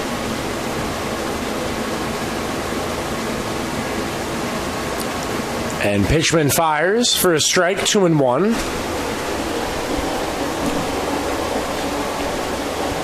Spartans looking for the icing on the cake. And what has been a comeback. They trailed 2-0. Tanner Foster opened the game. Take a look at the breakdown as that one is a chopper to Navarrete.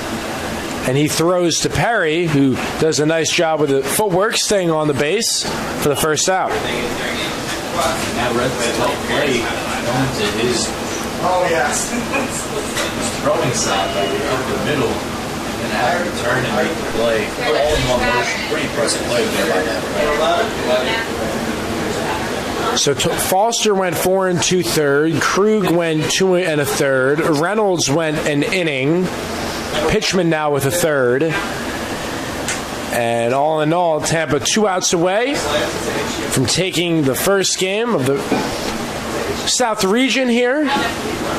Of course, they will play tomorrow against the winner of the Argonauts and the Sharks. Reminder, that game will take place about 45 minutes or so, first pitch after the conclusion of this game. So right now we're looking at a start time a little bit after 5.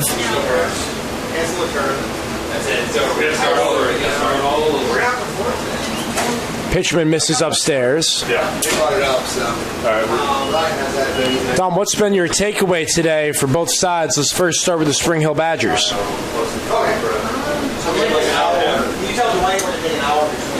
like the fact that they were able to fight through the adversity. Even though they're not going to come out top in this game, you can tell that they're a scrappy bunch. They piece of heads together, and they never really, I wouldn't say they were ready to go. I think the Spartans just kind of weren't too many base runners, put some things together, piece them together. But Spring Hill, for the most part, I think they're a competitive little squad, and maybe see kind of an upset in the second round. The one thing I will say is they're representing the SIAC Conference tremendously and scoring 6 runs against Tampa, who as a team has the 8th best earned run average. Something to be said about that for sure. But they were unable to slow down the Tampa Bats, who manufactured 18 runs on 17 hits. What did the Spartans do, in your opinion? Just to touch on Spring Hill one more time is they weren't intimidated when they showed up. Getting out to a 2-run lead, that shows something about their bunch. Showing that the top of the order has potential. So if you're West Florida or Nova Southeastern tomorrow, something to look out for. And on the Spartan side of things, I mean, we talked about it at the beginning, 1 through 9. The whole lineup, just the offensive production that this team is capable of is pretty remarkable, and we're seeing it here with 18 runs in the first round of an NCAA tournament. Pretty remarkable for the Spartans. After they went down in the first inning, to keep battling and to just focus on what they can control, I think they did a fine job here today in Game 1. 1 down, 1 on for Spring Hill. They will need 12 runs here in the top of the 9th inning to come back. It's John Pitchman firing. Fastball by Spencer Miller. And additionally, the Spartans worked 7 walks today, which definitely helps your offensive production. Getting base runners on and being able to switch places, if you will. Worth mentioning that Neil Ring, designated hitter, was pinch hit for by Chet Silveria. The senior from Half Moon Bay, California, was able to work a walk.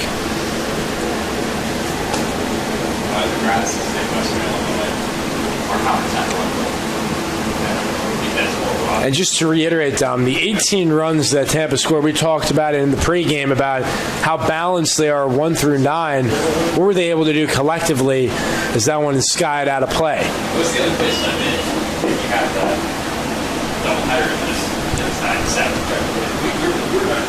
In particular, let's highlight Nick DeTringo and what he did in the 9 spot. The senior shortstop, Dom, 4 for 4, 7 runs batted in.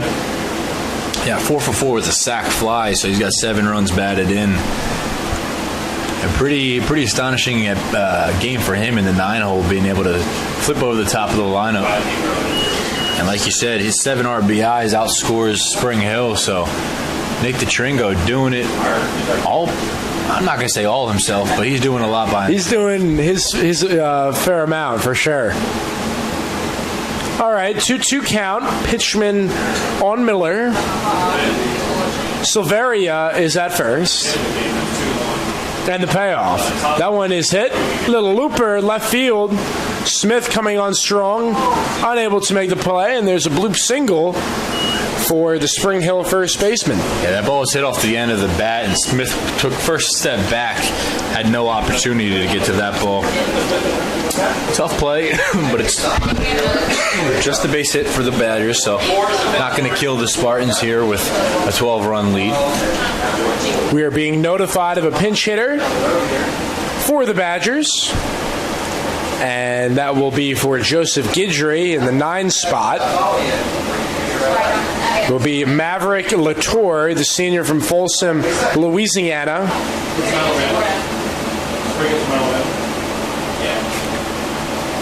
And for Maverick, this is now his 30th at-bat. He's batting .207 on the year. He does have 5 hits.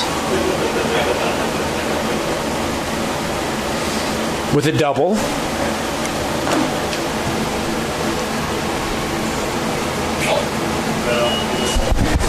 Yeah, looking at the stats here for Latour, it makes you wonder if he was potentially injured this year, as he started the majority of games since his freshman year. He started 20 out of 29 games his freshman year, 31 starts in 33 games his sophomore year, and 39 starts in 43 appearances last year. Well, speaking of injuries, Dom, you were covering the softball team. What about, we see Erica Matic here in attendance. She, of course, had a wrist injury, I believe, correct? Or a thumb injury or something of that nature? Yeah, one of the seniors for the Spartans softball team injured her wrist the day before senior day. Tough break for her, literally and figuratively. As that one's a base hit through the left side, and the batters will tack on another run, the 7th of the afternoon. Latour roped that one down past the hot corner in the diving attempt of Sam Freitas. And the 7th run for the Badgers, so we can no longer say that Nick DeTringo has driven in more runs. They're now tied. Both have 7. I bet the Badgers fans are glad to hear you not say that one again, because, you know, DeTringo outscoring a whole team. The 9-hitter. How about that? Exactly what you want to see in the recap after the game. And how about this atmosphere? 25 runs, 30 hits, and 3 errors in total between the two teams.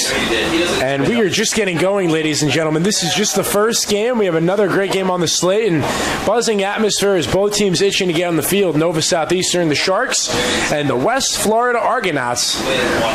Should be a good one. I like the look of the Argonauts jerseys over there. The all-white look with the blue and green caps. They have that Gulf South swagger, as we like to say. As the Spartans, representing the Sunshine State, representing it well here at home as they lead 18-7. High-scoring contest it has been. That one is clubbed. Right field, giving chase. Mangrum, does he have room? And he runs into the wall. No play.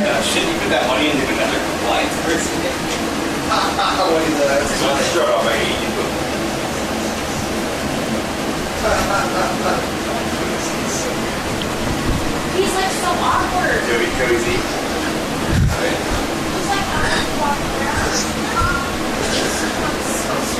So it's the leadoff hitter, Mason Bonifans, in a 1-2 count, 1 out, and they make it 2-2. This pitchman misfires high.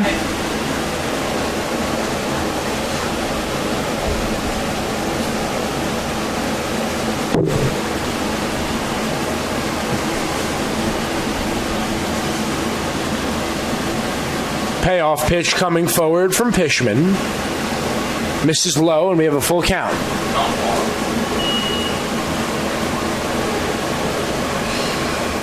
So as the Spartans move on to the next game down, what is the mentality and the takeaway from today's performance? I'd say you look for maybe Pimentel in the next game and hopefully see the same offensive production you see today. Hit on a button that time by Bonifans, and that's in the gap. The chase is on. Miller comes around to score from second. Latour running hard. He'll score all the way from first, so a 2-run double for the leadoff hitter for Spring Hill. And he now has a 3-hit game, add a walk and a run scored with 2 RBI. Quality performance, and the score now 18-9.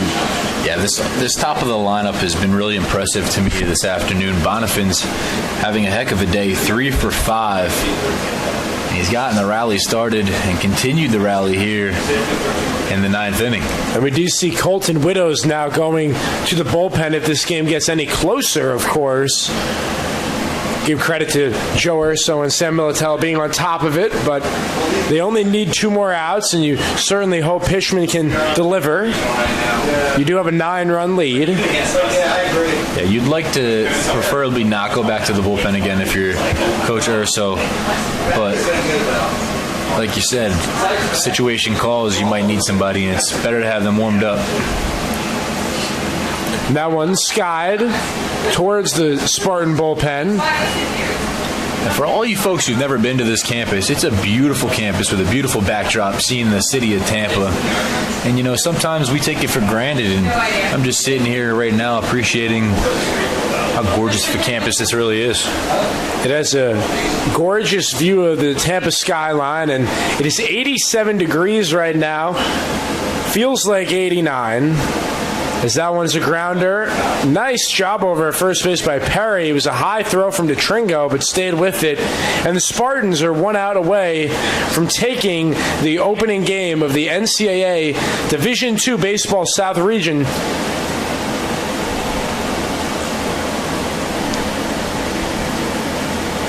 We have a UV index of 5, and sunset not until 8 o'clock. Should be a pleasant atmosphere for Game 2. Weatherman Connor, jack of all trades, broadcaster, women's basketball manager. He does it all over here. We'll mention Dom Galone over here, of course, with the Threshers, the Tampa softball team. What a year. And we got the opportunity and very fortunate to have him on the air today. Thanks for having me. It's been a blast, and maybe see you tomorrow. A few signature home run calls, if I do say so myself. I don't know about signature, but we got it done at the end of the day. It's all about the players on the field. That it is, and the Tampa Spartans 2 strikes away from victory, as it's a 1-1 count now on Brennan Fontenot.